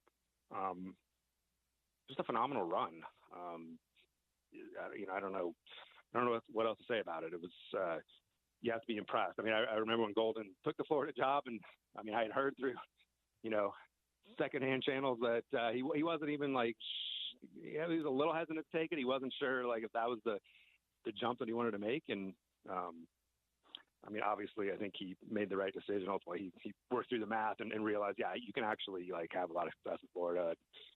He proved it pretty quickly here. I know you're not a scout, but you are a basketball guy that watches these games all year long. And it's so interesting, Ken, because watching this tournament, really my whole life, there are so many great individual tournament performances or even seasons by guards and players that turn out to just be excellent college players, and they just don't have the size or the speed or the strength to get it done in the pros. And we have local examples of that. The number one example might be Jimmer, who was an incredible college player, and that ride was so fun. I don't care if you don't like BYU. Jimmer Mania was a real thing that was really cool, and he was incredible to watch in college. And I could name a grip of Randolph Childress. We could go on and on and on. And I don't know where I'm at with Walter Clayton Jr. as a pro.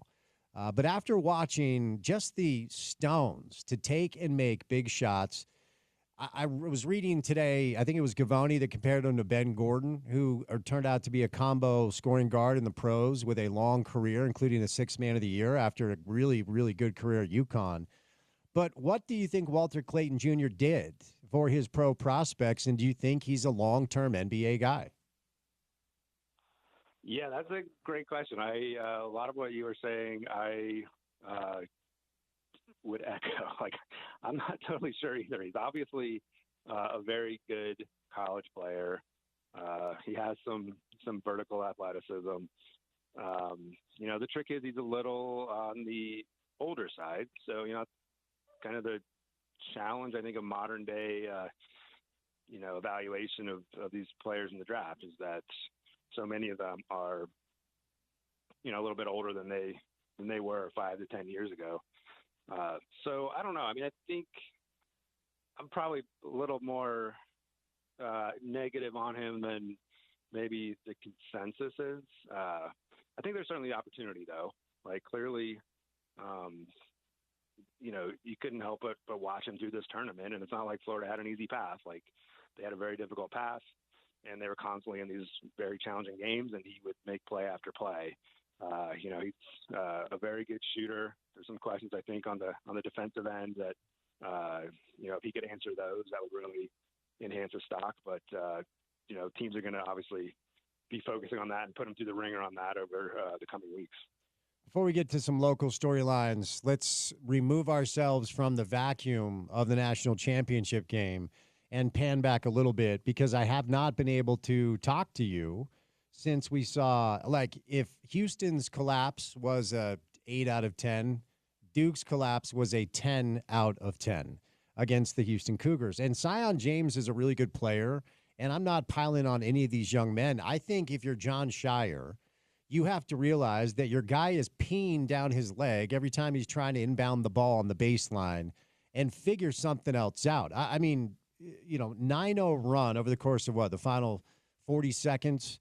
I've heard a lot of people pile on Cooper, which I think is unfair. I thought that over-the-back call was atrocious.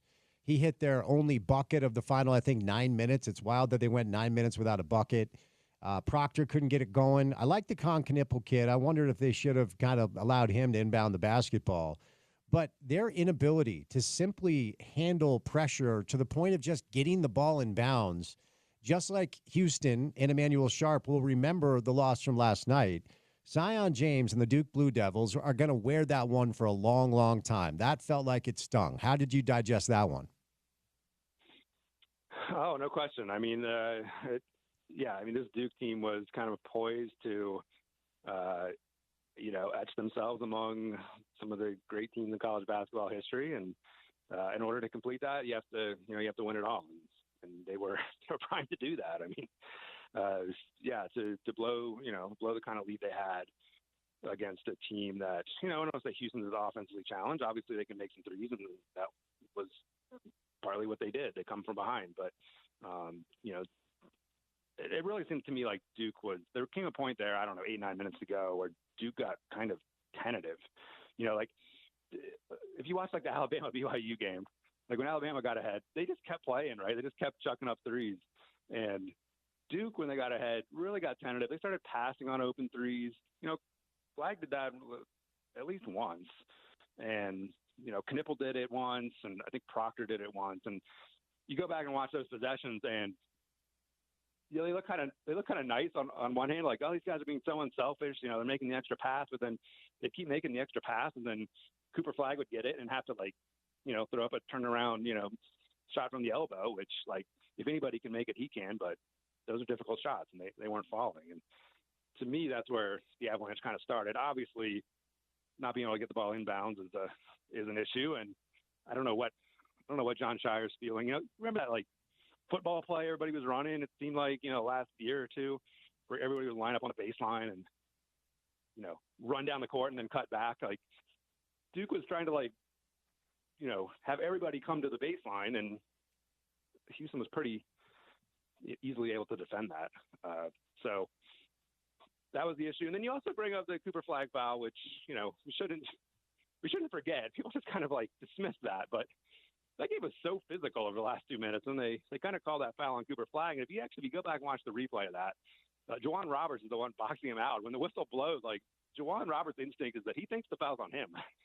And he's kind of throwing up his arms, like, why are you throwing the whistle? And it's actually on Cooper Flagg. And so, if they don't call that foul, hey, Houston still probably has the ball and has a chance to win. But that obviously made things a little bit easier for Houston to pull it out. So yeah, that was a wild game, and I think one that's gonna hurt for a long time for Duke fans. The Auburn loss to Florida wasn't as epic of a collapse, but it kind of felt like, in a way, Auburn also allowed Florida to steal that one from them. My takeaways from these games in the Final Four is credit the team certainly that stayed in the fight and found a way to win. But every team that won seemed to get a little bit of a gift from their opponent. They went away from Johnny Broome, who had 13 points with 16 minutes left and had, I think, 2 points the rest of the way. And it felt like he was their one clear advantage, not just getting buckets, but also creating space for his teammates. And Florida, again, comes back. They were down, and they outscore Auburn 41-27 in the second half. What do you make of the way the Auburn Tigers went out? Yeah, I just thought Broome was so banged up heading into that game, and I don't think people really realized how bad the elbow was. He was able to work through it, and, be reasonably productive, but I mean, overall, one of his least productive games of the season. And, ultimately, like, Auburn's constructed a little bit different than Florida, or Florida's, they got Walter Clayton, but they got a lot of other, like, guys that can contribute,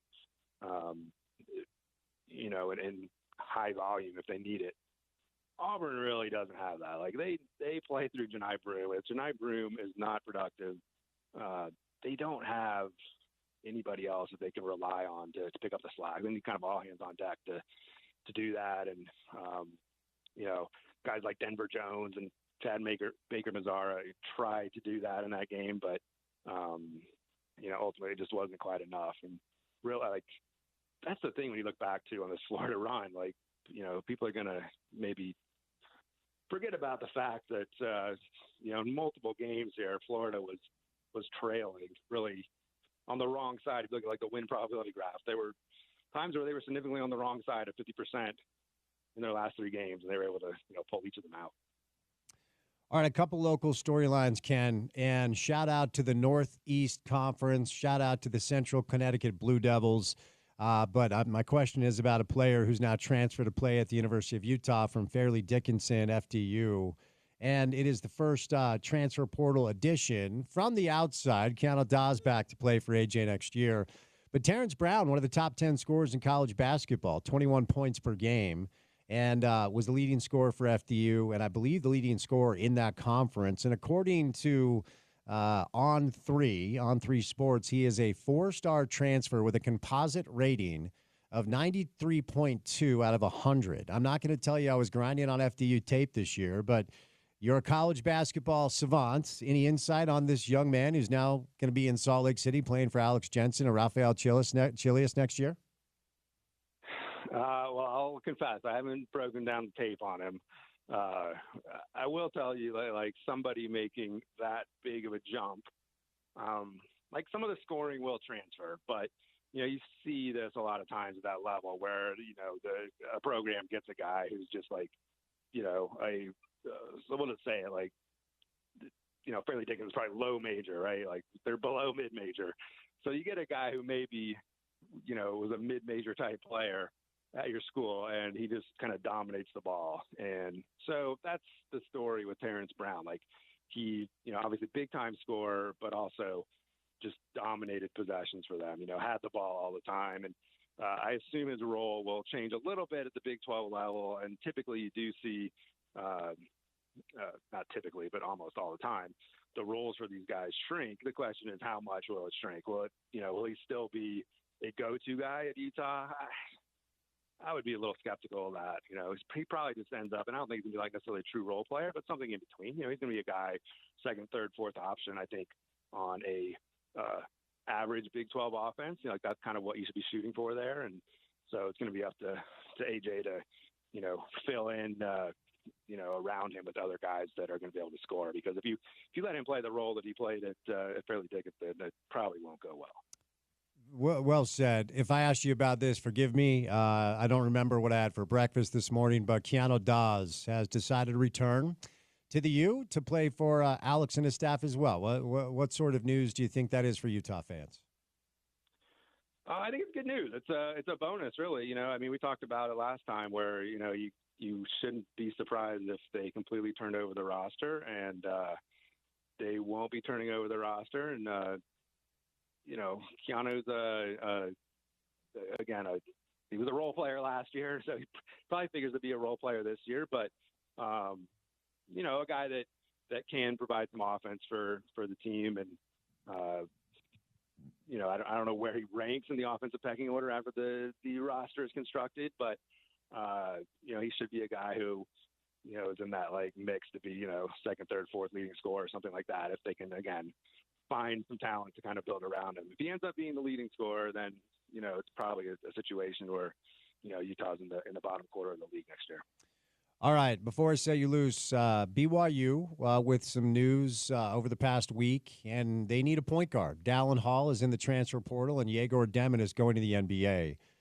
So give me your thoughts on both those storylines. What sort of NBA careers ahead for this young man, Yegor Demin, and what does Kevin Young do? Look, they're going to be fine based off of the reports about the NIL purse they have down there, but they do have a hole on the roster now. Ken, what do you think goes down here?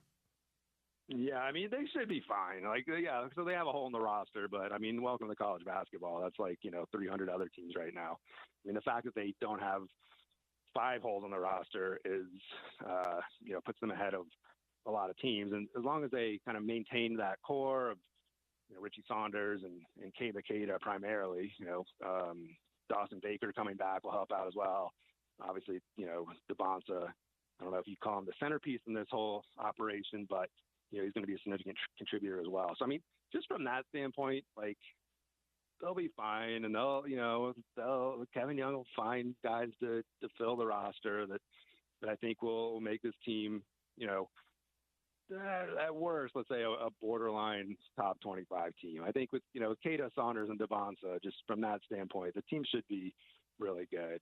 To me, it's you don't want to, Yegor, I think we all knew was leaving, even though the year was disappointing. He came to Provo for one reason, and that was to launch his NBA career. And so it's not surprising that he's leaving. And Dallin Hall leaving, I think in a vacuum, not too surprising either. I mean, BYU doesn't suffer from the transfer bug as much as other schools for obvious reasons regarding the church. And so you thought maybe Dallin Hall would come back, but in a normal situation with the year he had, not terribly surprising he's leaving either. And it kind of gives BYU an opportunity to, go out and possibly get something better. I mean, I think, point guards out there that see what they're coming into with the 3 guys I just mentioned as the core of the team, it's going to be very attractive. So I don't think it's going to be a problem here to find an above average Big 12 point guard.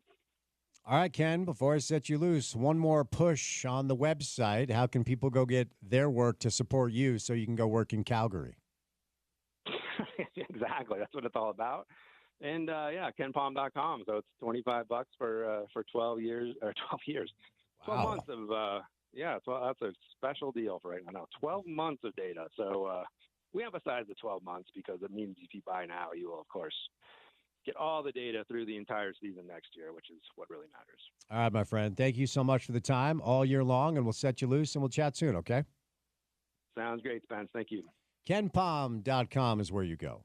I will remind you that the top 8 teams in Ken Palm's rating all made the Elite 8, and the top 4 teams in Ken Palm's rating all made the Final 4. The man knows what he's talking about. All right, we'll switch gears. We'll get back to some basketball and football storylines in the 5 o'clock hour of the program today. But RSL in action coming up this weekend against Nashville after taking all 3 against the LA Galaxy. And we are 2.5 weeks away from the primary transfer window closing. And the guy that's making the call here, the decision maker, is Kurt Schmidt. And he joins us coming up on the other side on a Tuesday drive right here on ESPN 700.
Looks like they have better weather at Augusta today. It's Masters Week. Par 3 contest will be tomorrow.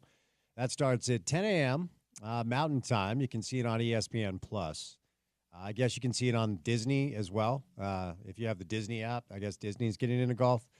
So we'll do some Masters throughout the week. We'll get you ready for the tournament coming up at Augusta National. Get back to some of the basketball and football storylines. Mike Malone has been fired. As the head coach of the Denver Nuggets, Real Salt Lake is back in action. Coming up on Saturday, they hit the road to take on Nashville. They'll be back home to take on Toronto the week after that, after getting all 3 points over the weekend against the LA Galaxy. Our next guest, sporting director, decision maker, intelligent soccer mind, and a good time if you want to grab some dinner and hang out. Kurt Schmidt, Tuesday afternoon. Kurt, how are you, sir? I'm good, Spence. How are you? I'm good. It sounds like you are in transit somewhere. Where do we find you on this lovely Tuesday? Yeah, in transit, heading home, and I gotta get on the phone when I get there. So was lucky to squeeze you in. Well, I feel lucky you made time. Do you have to get on the phone with a potential signing or two that you are trying to get across the line prior to the transfer window closing in about 2.5 weeks? Yeah. I mean, it's definitely related. So, 100%. Okay, fair enough. Follow up. Where are we at in this process? You know, the last few weeks, it's been Jason, it's been Tony, it's been Pablo a couple of different times. And since you are the guy and the buck stops with you, yes, I know it's a collaboration and you guys are talking together in a room. You know, RSL fans chomping at the bit. Are we getting close to getting these things across the line? Yeah, we're getting close. You know, not sleeping a ton, trying to adjust my body clock to try to match the European time change a little bit, but we're getting close, little bit every day. Obviously, we all want it to go a little bit faster, but it takes what it takes. Well, since you alluded to your body adjusting to the European clock, I imagine you are speaking with players that play their soccer in Europe. Is that fair to say? I can't believe I let that slip. Europe's a big place, Kurt. There are plenty of soccer teams over there. I mean, a lot of people wondering because, look, I could read you the rumors that I see online, and I've got 3 strikers in front of me that all play in MLS that you've been linked to, but you're speaking to players internationally, or are you speaking to players domestically too? Yeah, I mean, there's not one option, right? So we've got a couple options. There are some options in the league. You know, teams are in an interesting spot. We're right around that time where, you know, they've got what they think they know what they've got after the early games of the season. We're coming up towards the trade deadline, so you're going to start to see some movement within the league. So that may impact things as well. You know, but what we're looking for is a tough spot, you know, a tough position to kind of fill always from within the league. You know, I think there's a few good candidates that could take a step and be contributors. But, you know, it's a tough position to fill internally, and you usually have to go abroad to get someone in there. As you know, Kurt, and now we'll tell our listeners, the primary transfer window closes in 2 weeks. So we're looking at a hard deadline of April the 23rd. What's realistic to expect as far as making these additions prior to this window, and then the process of getting them on the ground and how long it takes to get them acclimated to the system, and what's reasonable to expect when we could actually see them playing significant minutes and hopefully helping you guys out? Yeah, I mean, there's obviously the deal and the time it takes that to get done, which is where we're at right now, and hopefully finishing that up. There's the immigration process, which, you know, can't be forgotten. I think that's usually 3 to 4 weeks, depending on a few different factors that are out of our hands. And then, you know, your comments about getting acclimated and adjusted to the system, that obviously is the thing that takes probably the longest.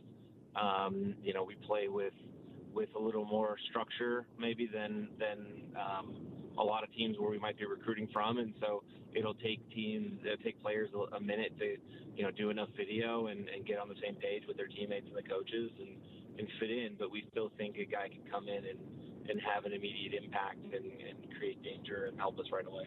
How many players are you hoping to have signed before April 23rd? I will say I'm really hopeful we get one guy in. If there's another one that we can do, we'll do it. You know, we're keeping our ears open, our eyes open to what's out there, whether that's internal trades or abroad. You know, obviously we have an international player limit, which we are always kind of bumping up against. So the odds of an additional signing being domestic are quite high. So, of course, everybody is surmising that, and for our listeners, if you're just tuning in, Kurt Schmidt is with us. So if there's one player across the line, is it safe to say that that player is a striker? Yeah, sure. It's pretty safe. Okay. I mean, it's definitely an attacker, and it's someone that can play center forward for us. I think, you know, Ari and Forster have done well. You know, even Jesus has come on there and done well. They're still young players that, you know, will have their ups and downs. We believe in all three of those guys. You know, but I think sometimes it helps to have a more experienced player come in and, you know, shoulder some of the burden, some of the load, and you know, teach those guys as well and help those guys develop. So we are a developmental club, as you know. So we're going to keep developing those guys. But, yeah, we need to add a little more experience in that part of the field. If there should be a secondary player added, what position would that secondary player play? That's a great question. Likely in the attack, but not closed off to anything. I think some of it is finding a good opportunity and something that we can exploit. But likely looking to add some more competition in the attack. I think our competition in the middle of midfield and in the back line has been good early in the season. You know, but up front is where we haven't scored as many goals, and our competition there isn't maybe quite as good as it is in the back right now. Are you satisfied with the goal opportunities that are created? Because it's one thing to have a pure goal scorer, and certainly we've had a few on this team, and one is recently last year's Chicho that was able to put away a lot of chances. But you can't put away chances if they're not created. So are you satisfied with the creativity, the attacking ability of your players right now that are providing the chances that hopefully these new players will be able to finish? Happy, yes. Satisfied, no. You know, it's obviously just a math equation, right? You've got to score more than you let in. So if you want to win games, you either got to let in fewer goals or score more. So I look at it, you know, as yes, we do need to create higher quality chances in more games. We need to create higher quality chances than we concede in those games. I think defensively, you know, we can tighten things up as well. I think we've been a little unlucky. We've also conceded some quality chances on the defensive end as well. But those things are always intertwined, and I know that you know, if we're able to finish some chances that we're creating earlier in games, that lightens the load on those guys. So I want to do both. I want to increase the quality of the chances we create, and decrease the quality of the chances that we concede. But I think those things are interdependent. So, as somebody who is acutely aware of the difficulties that decision makers like you face when it comes to getting these deals done, I know that I'll ask you about the delays as to why this has taken place, and we could go in a million different directions. So, ultimately, how would you characterize and articulate to RSL fans why these signings have not been able to be completed yet? Yeah, I mean, look, it takes two, and in this case, three to tango, right? You've got to get us, another club, and another player all on the same page at the same time to get a deal done. And we're only in control of one of those three parties. So we are at the whim of other parties a lot of the time. And sorry, that's my train of thought. But when we go out and we're talking to these clubs, you know, they have their own motivations. Okay, they could be motivated to sell or not. Their window's closed, which we see as an advantage sometimes in MLS, that our window stays open so long. But it can also be a disadvantage, because as we go and talk to clubs, they, you know, if they've got a player who's performing for them in that moment, they don't always want to let that guy go if they can't replace him. So we're kind of battling those that push pull. It has been reported pretty widely, first by Sportico and then ultimately the Salt Lake Tribune and others, that there is what I've been told is an imminent ownership shift where the Miller family is coming in to take the business interests on of the team. Ryan Smith will exit stage left to focus on other things, and the Blitzer group will maintain whatever control they maintain. The natural follow-up, Kurt, has this ownership stuff and this transition, has this delayed your ability to make some of these decisions and get it done? I'll just tell you that I'm far too worried and busy with trying to get some signings over the line to comment to you about any ownership situation. Fair enough, and smart answer. But I do want to go back to what you referenced, because I think Rafa Cabral's been really, really good. And as you referenced earlier, it's a math equation. You've got to put in more than you give up. And maybe lost in the attention on the attack is you guys have given up 11 goals, which is third worst in the West. Are we focused too much on one area of your team when maybe there's other areas that we need to be honed in on as well? Yeah, absolutely. I do think we need to tighten things up in the back. But as I said before, those things are interdependent. So on the one hand, there's a psychological component where if you feel like, if you're playing center back or goalkeeper or, anywhere on the back line and you feel like your team can score a goal, you play with a little more confidence and maybe you're a little loose, you're less tense, and it helps you play better, even if that guy doesn't score. But if you're worried about that potentially, and maybe we miss a good chance or two, and now it shakes everybody a little bit. So from that standpoint, there's a psychological component. Defense is also a team game. I think Rafa's been, very good, despite the stat you mentioned. I think he's played really well. He's led the back line. He's been good in possession. He's made some good saves. But there's 10 guys in front of him that also have a responsibility to limit the chances that we give up, so that Rafa doesn't have to be as good or have to do as much. And so we need to work on both elements. So, of course, a lot of attention right now on Diego, deservedly so, with his recent national team call-ups, his kind of cult, status there with his ability to play through injury and that broken nose. And was named the Utah Male Athlete of the Year. Got a brace for you guys against the Galaxy. Becomes the youngest RSL player to tally 15 goals, 15 assists. And it's only good news. As you referenced, you're a developmental club. And as Jason said on the show last week, we're a club that, we don't necessarily write a check for $10 million for a player. We develop a check and then sell that player for $10 million. I would imagine, Kurt, your phone has to ring all the time about this young man, yeah? Look, Diego's doing great. How much my phone is or isn't ringing in relation to him, is not really the point. I think the club values him a ton. I value him a ton. I know the coaches value him a ton. And my goal is to keep him here where he's performing at a good level as long as we can. And how long that is again, like I said, as long as we can keep him here and he's happy here, we're happy to keep him in town. So, all that other stuff is, we don't want it to become a distraction either for us or for him or for the fans or anybody. Let's just, the point is to enjoy him while he's here and have him help us be as successful as possible.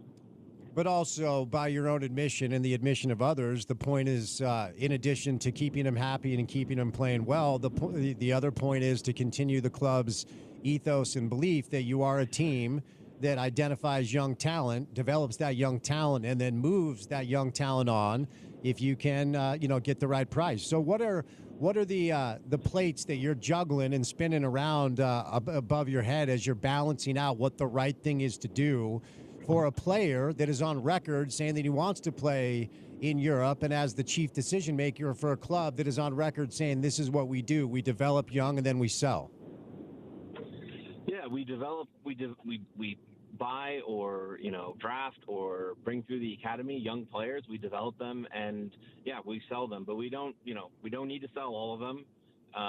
We do need to sell some to keep the sort of cycle churning and the cycle going, but every situation is different, right? So Diego's situation will be different and is different from Andreas or Fidel or anyone else that we're talking about. We're also a club, and as I'm, working on the team and the roster and building things up, that, we do need to have some pillars of the group, right? That can be on the team for a long time. And right now you've got guys like Ojeda, you've got guys like Emeka, two guys that play in the middle of the field that, I think could be longer term players here. Brian's already been here, a few years. And I think when I got here, it was sort of the end of, or we're coming towards the end of a cycle where we had Demir and we had Albert, we had Marcelo, we had some good veteran guys that have sort of, aced out or left the team. And now we've got to replace that aspect as well. And as as you pointed out, as Jason pointed out, we're maybe not going to go buy $6, $7, $8, $9, $10 million guy to fill that role, but we think we can develop guys into that role as well. So the player development aspect, has more than one logical endpoint.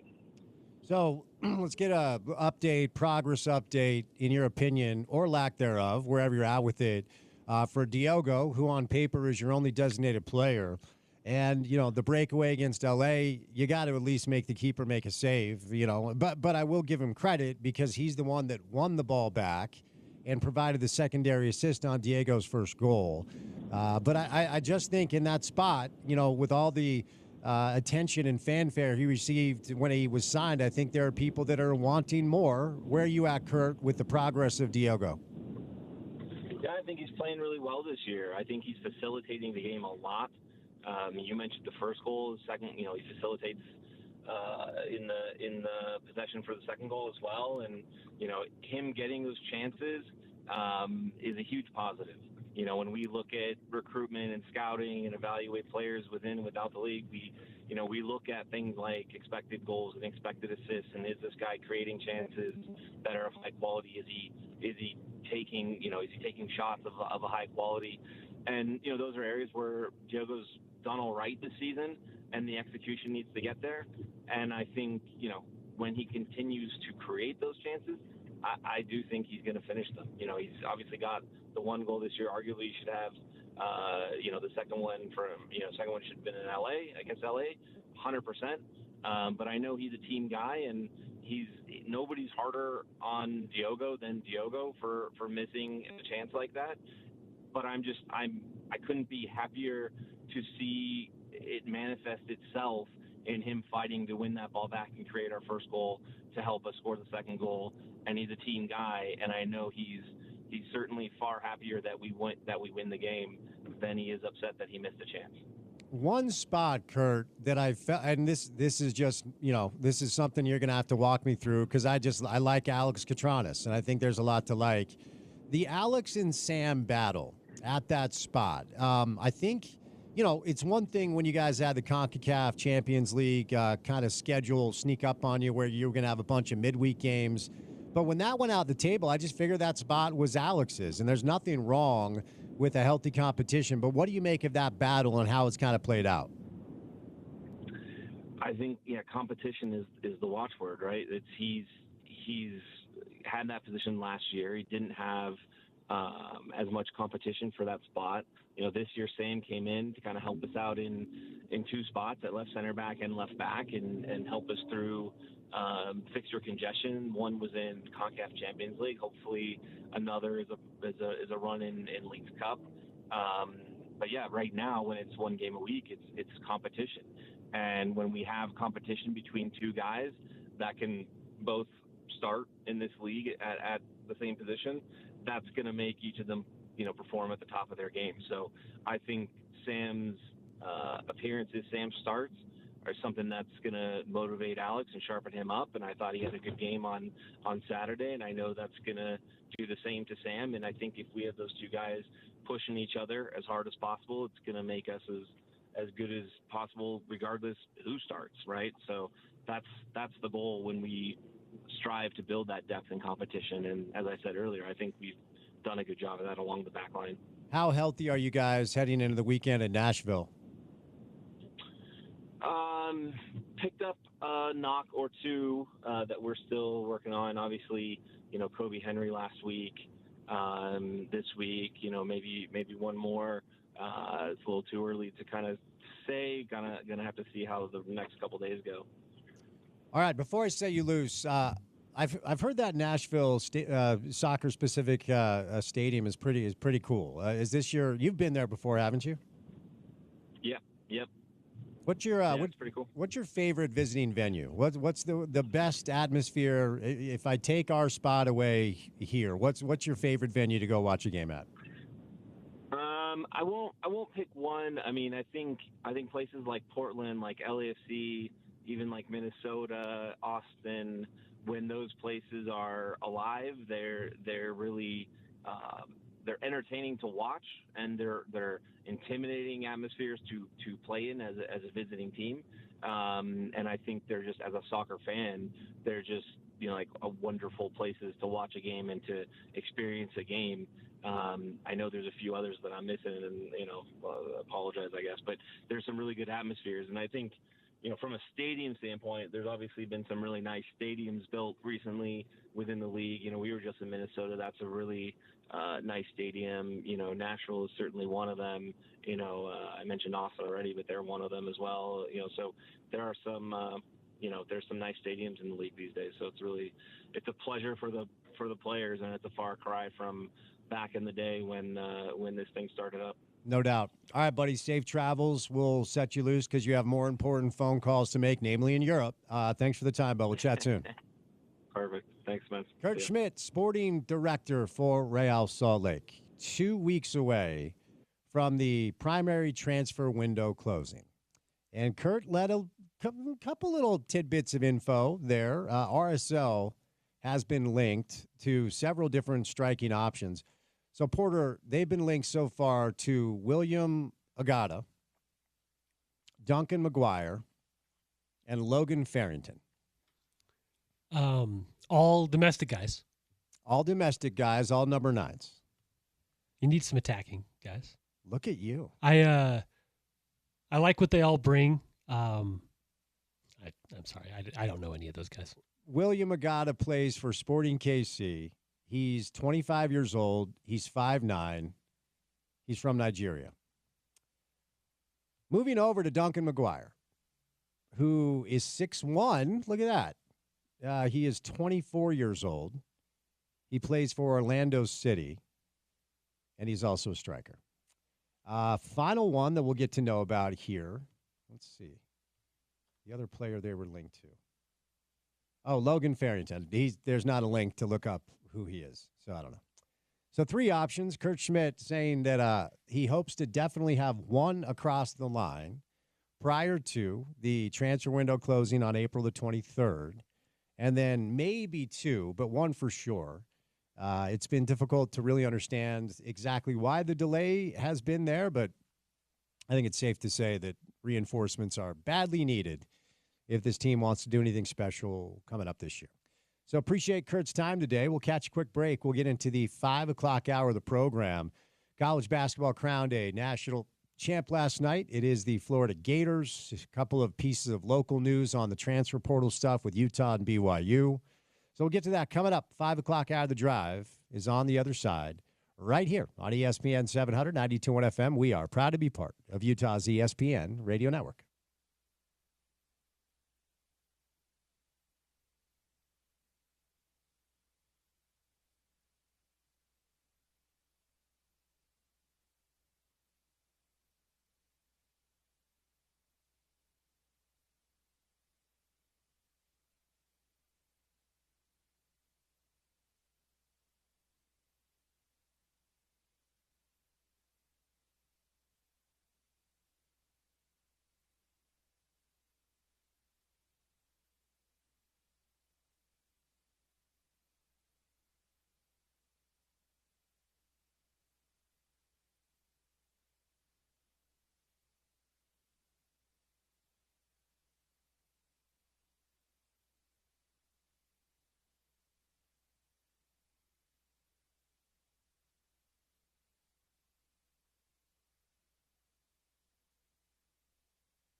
All right, let's get it. Drive at 5 time, Tuesday afternoon style. Beautiful day outside, and as it is every single day, it's good to have you along for the ride. Spence Checketts behind the mic. Producing the show today is Porter Larson behind the glass. We've had a very, very busy show. On this Tuesday afternoon, we got about 1 hour left in the program before we say goodnight tonight at 6 o'clock. The 5 o'clock hour of the program tonight and today is brought to you by our friends at Cortland Roofing. Cortland Roofing is your go-to for all of your re-roofing, roof repairs, and roof maintenance needs. Free insurance analysis and free estimates, plus senior discounts as well. More information can be found at cortlandroofing.com. Shockwaves sent across the landscape of pro basketball today as Michael Malone has been fired. 10 years with the Denver Nuggets, an NBA championship just a couple of years ago. The only pro coach that Nikola Jokic has ever known has now been fired with 3 games left in the season, and Denver still in the mix for a home court advantage in the first round. David Adelman, Rick Adelman's son. Rick was a longtime coach with the Blazers and the Kings. David Adelman has been on Michael Malone's staff for 8 years. He takes over as the coach for the remainder of the season. Denver's lost 4 straight. They're 11-13 in their last 24 games since the All-Star break. Jamal Murray has been out for 5 straight games with a hamstring injury. That, to me, is a bigger issue than the coaching stuff with Michael Malone, who I think is a top-shelf, top-tier coach and will certainly land on his feet. After Michael Malone's firing today, 4 of the last 6 coaches to win the NBA Finals are no longer with the team with which they won a championship. Nick Nurse won a title with the Raptors. He is now the coach of the Sixers, which is not going well.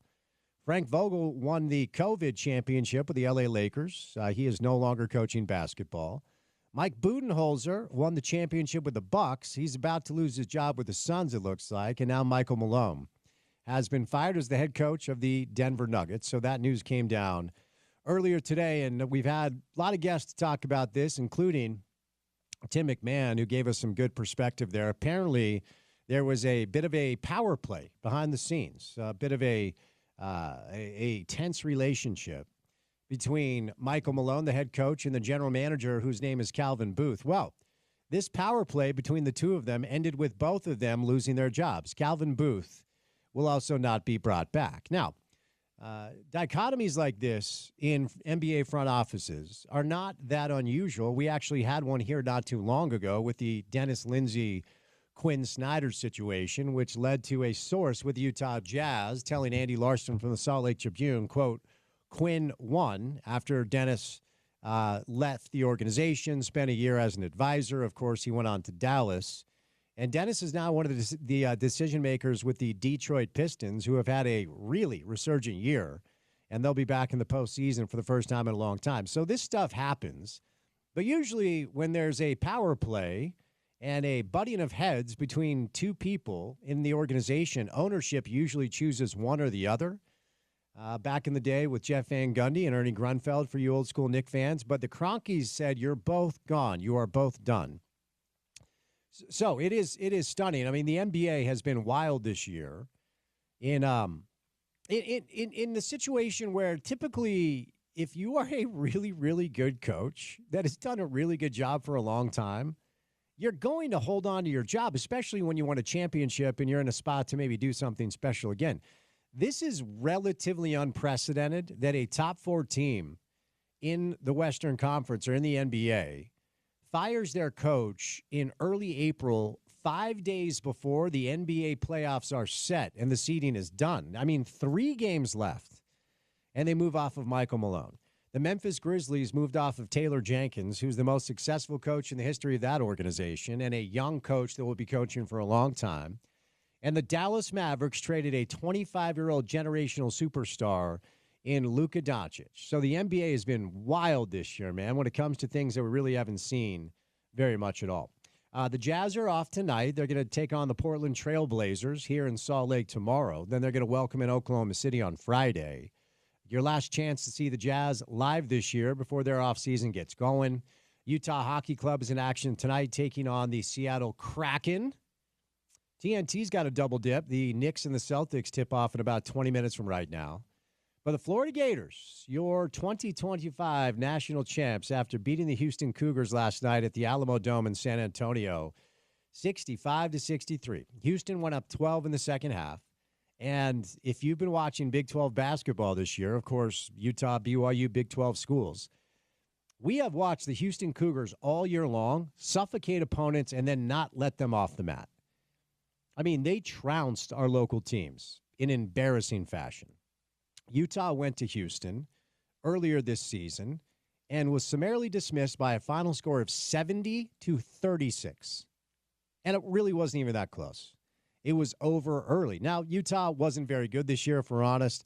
BYU was good. That's a Sweet 16 basketball team. We'll get to some BYU and Utah storylines here in a moment. But BYU's trip down to Houston saw them take away an 86-55 L, 31 points. BYU then ran into Houston in the Big 12 tournament after winning 11 straight, and it was also not a fair fight, 74-54. So if you're Kelvin Sampson and if you're the Houston Cougars, that's a loss that will stick in your craw for a long, long time. And definitely feel bad for Emmanuel Sharp, their young guard. He's a junior, so he'll be back next year. Emmanuel Sharp did draw the defensive assignment of Walter Clayton Jr., who was the best lead guard in the tournament and named the Final Four most outstanding player. And Emmanuel Sharp turned his water off. Walter Clayton did not have a point until less than 15 minutes left in the game, and he didn't hit a three until 3 minutes left in the game, and it was the only three he hit. Walter Clayton was 3 of 10 from the floor, 1 of 7 from three. He had 11 points, did have 7 assists and 5 boards, but had 3 turnovers, and Emmanuel Sharp did a great job on this young man who has played so well for Florida. So let's be clear, they're not in that position if not for the play of Emmanuel Sharp. But Houston, over their final 4 possessions, had 0 field goal attempts. I don't even know how to compartmentalize that. Like, the national championship is on the line, and you have a double-digit lead, and all you have to do is, like, not screw it up. You don't have to go out and play the other team. You've already essentially put them away.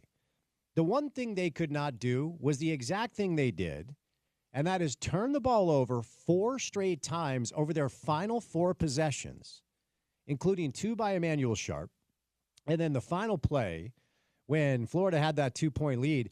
I'm not sure why you're going for 3 there. I got to be honest. I know we live in the modern day analytic approach where threes and dunks and threes, layups and threes, ignore the twos, ignore the mid-range. You just need a bucket. You've got a really good big in Juwan Roberts, and your best shot maker, LJ Cryer, didn't touch the ball over your final 2 possessions. Now, to be fair, if you go back and watch the final possession that led to the Emmanuel Sharp errant attempt, he felt like he was running out of time, I think. He rose from about 25 feet out, and Walter Clayton Jr., with a really good timed contest, forced Emmanuel Sharp to essentially drop the basketball, because if he lands with the basketball, it's a travel, it's a turnover, the game is over.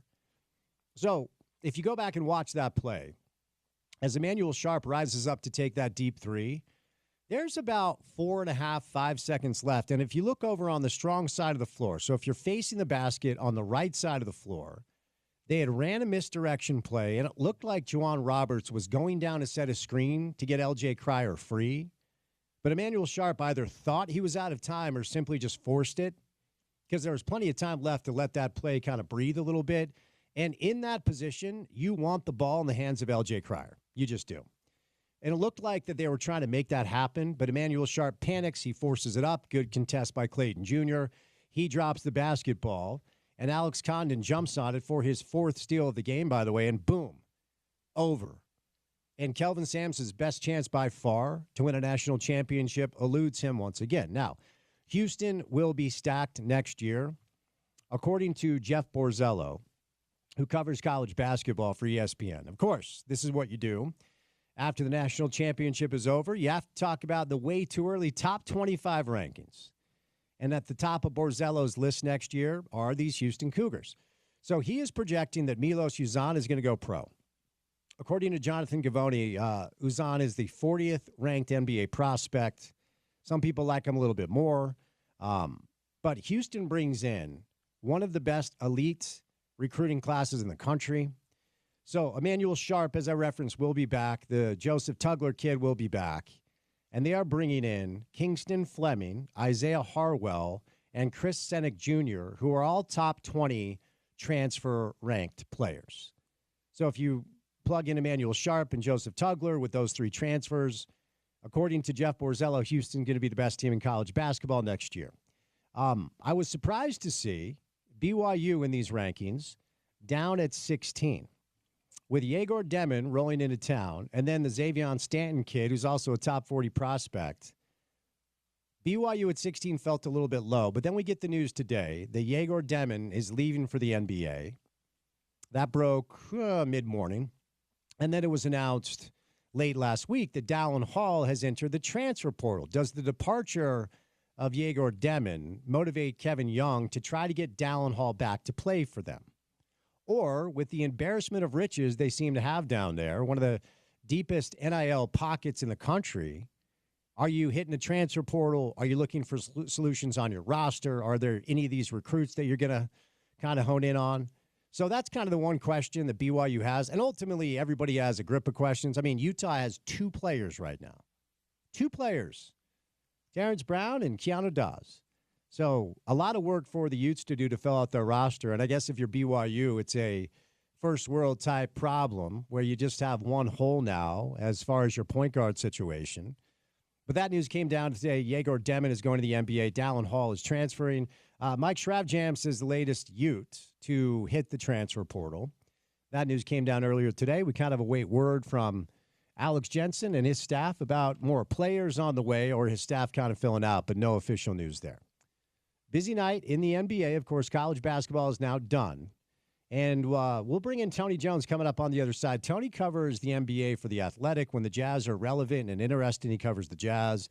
But he has been on the Nuggets beat, and he and Sam Amick reported today that Michael Malone lost that locker room, and he kind of had to go. I think that's a little weird with 3 games left in the season, but we'll bring in Tony coming up on the other side for some more hoops on a Tuesday, and then we'll say goodnight at 6 o'clock. So keep it right here on ESPN 700.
All right, wrapping up the program for this Thursday afternoon. 35th anniversary today. People's Instinctive Travels, great Tribe Called Quest album. Not their best album.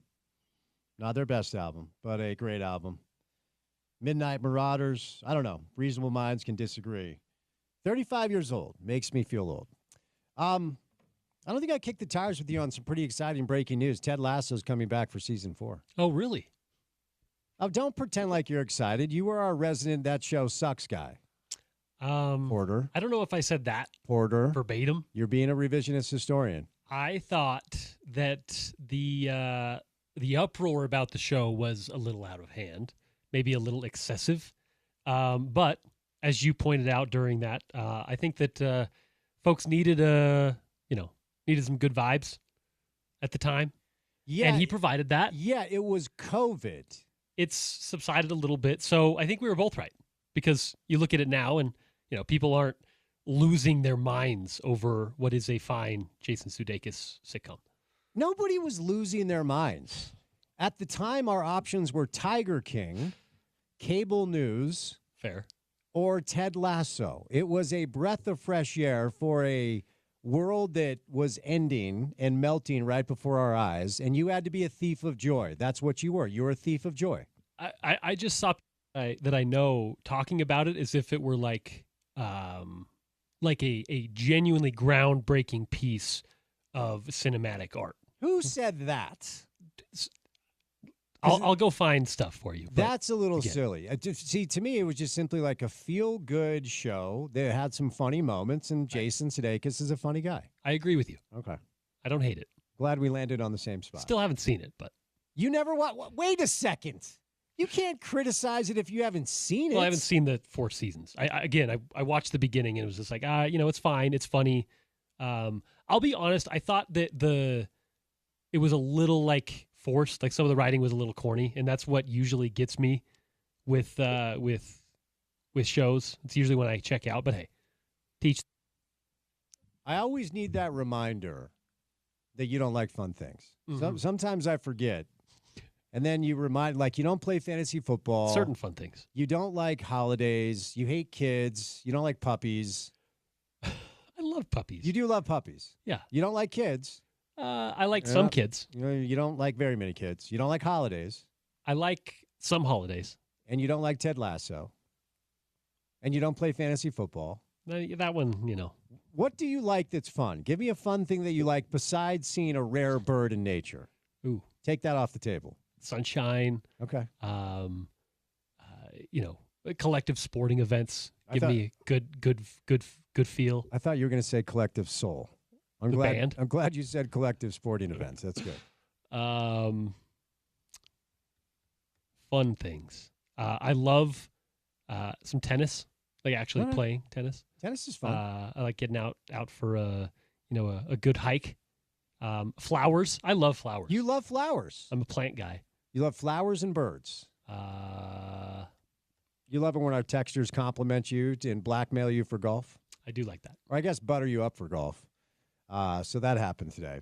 All right, last thing. Bobby Marks, friend of the show, wrote a piece concerning Luka Doncic and what every team could have offered if Nico Harrison did the thing where you're like, I don't know, maybe just let everybody know he's available and take the best deal instead of shipping to the Lakers.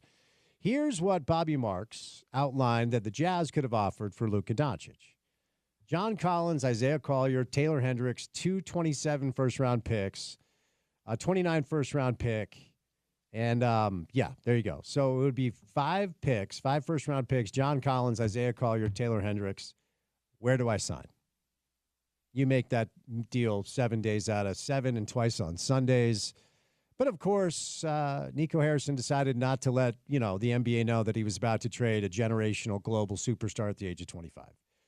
Mike Malone fired today as the Denver Nuggets head coach. Sends shockwaves across the world of pro basketball. Busy night in the NBA, busy night in hockey. The Utah Hockey Club welcoming the Seattle Kraken for a 7 o'clock drop of the puck at the Delta Center. It's kind of the only local thing going on. Jazz back in action tomorrow, taking on Portland. So there you go. All right, Porter, before we get out of here, what comes our way on a Wednesday edition of the radio show? On a Wednesday edition of the program, we'll catch up with Andy Larson from the Salt Lake Tribune, as we do each and every week. NHL Behind the Glass with our guy Neil Smith, the Stanley Cup champion. Zach Harper will stop by the program. That is your NBA Daily Assist for a Wednesday. And we're going to catch up with Carly Dockendorf, the head coach for Utah women's gymnastics. They're going to the Nationals for the 49th, maybe 50th straight year. So pretty impressive stuff, and always good to catch up on that side. What's the one gymnastics discipline you think you could do without training? Oh, here we go. You've got an answer? I was a gymnast for the young parts of my life. My mom thought it was going to help me with all the other sports. It probably did. I can still do a back handspring. That's impressive. Yeah. I would break my leg if I tried that. I haven't tried probably like 8 or 9 months, so I probably shouldn't say that. But last time I checked, I could still do a back handspring. So what? Are you saying the floor exercise would be your thing? Is that the deal? If you had to pick one? Because I'll be honest, I am amazed at all of the disciplines that gymnasts do. Right. It doesn't register in my brain. It's like, yeah, you could go do that. Yeah. I don't know. I don't know that there's one that like actually really specifically would play into what I would do. I always liked the bars, the uneven ones. Fair enough. I'm kind of like a jungle gym kiddo, so I'll go with that one. Fair enough. By the way, Low End Theory is Tribe's best album. I just want to be on record. It's not Midnight Marauders. Brandon, do not at me. All right, we'll say goodnight. Special thank you. Tony Jones, Tim McMahon, Ken Pomeroy, Kurt Schmidt. If you missed any of it, you know the deal. Website, ESPN700sports.com. Download our mobile app. Take us on the go. Easiest, best way to listen to the station. And then, if you have some time tonight, watching some hockey or some NBA, pull up your preferred podcast catcher. Search The Drive with Spence Checketts. Find our pod. Support us. Give us a rating and a review. Say nice things in the comments. Some of you do not do that. And give us all the stars that you can. It actually helps us out. He's Porter. I'm Spence saying goodnight. Enjoy your Tuesday evening. We'll talk to you on a Wednesday drive. And as always, you can find that right here on ESPN 700, 92.1 FM. We are proud to be part of Utah's ESPN radio network.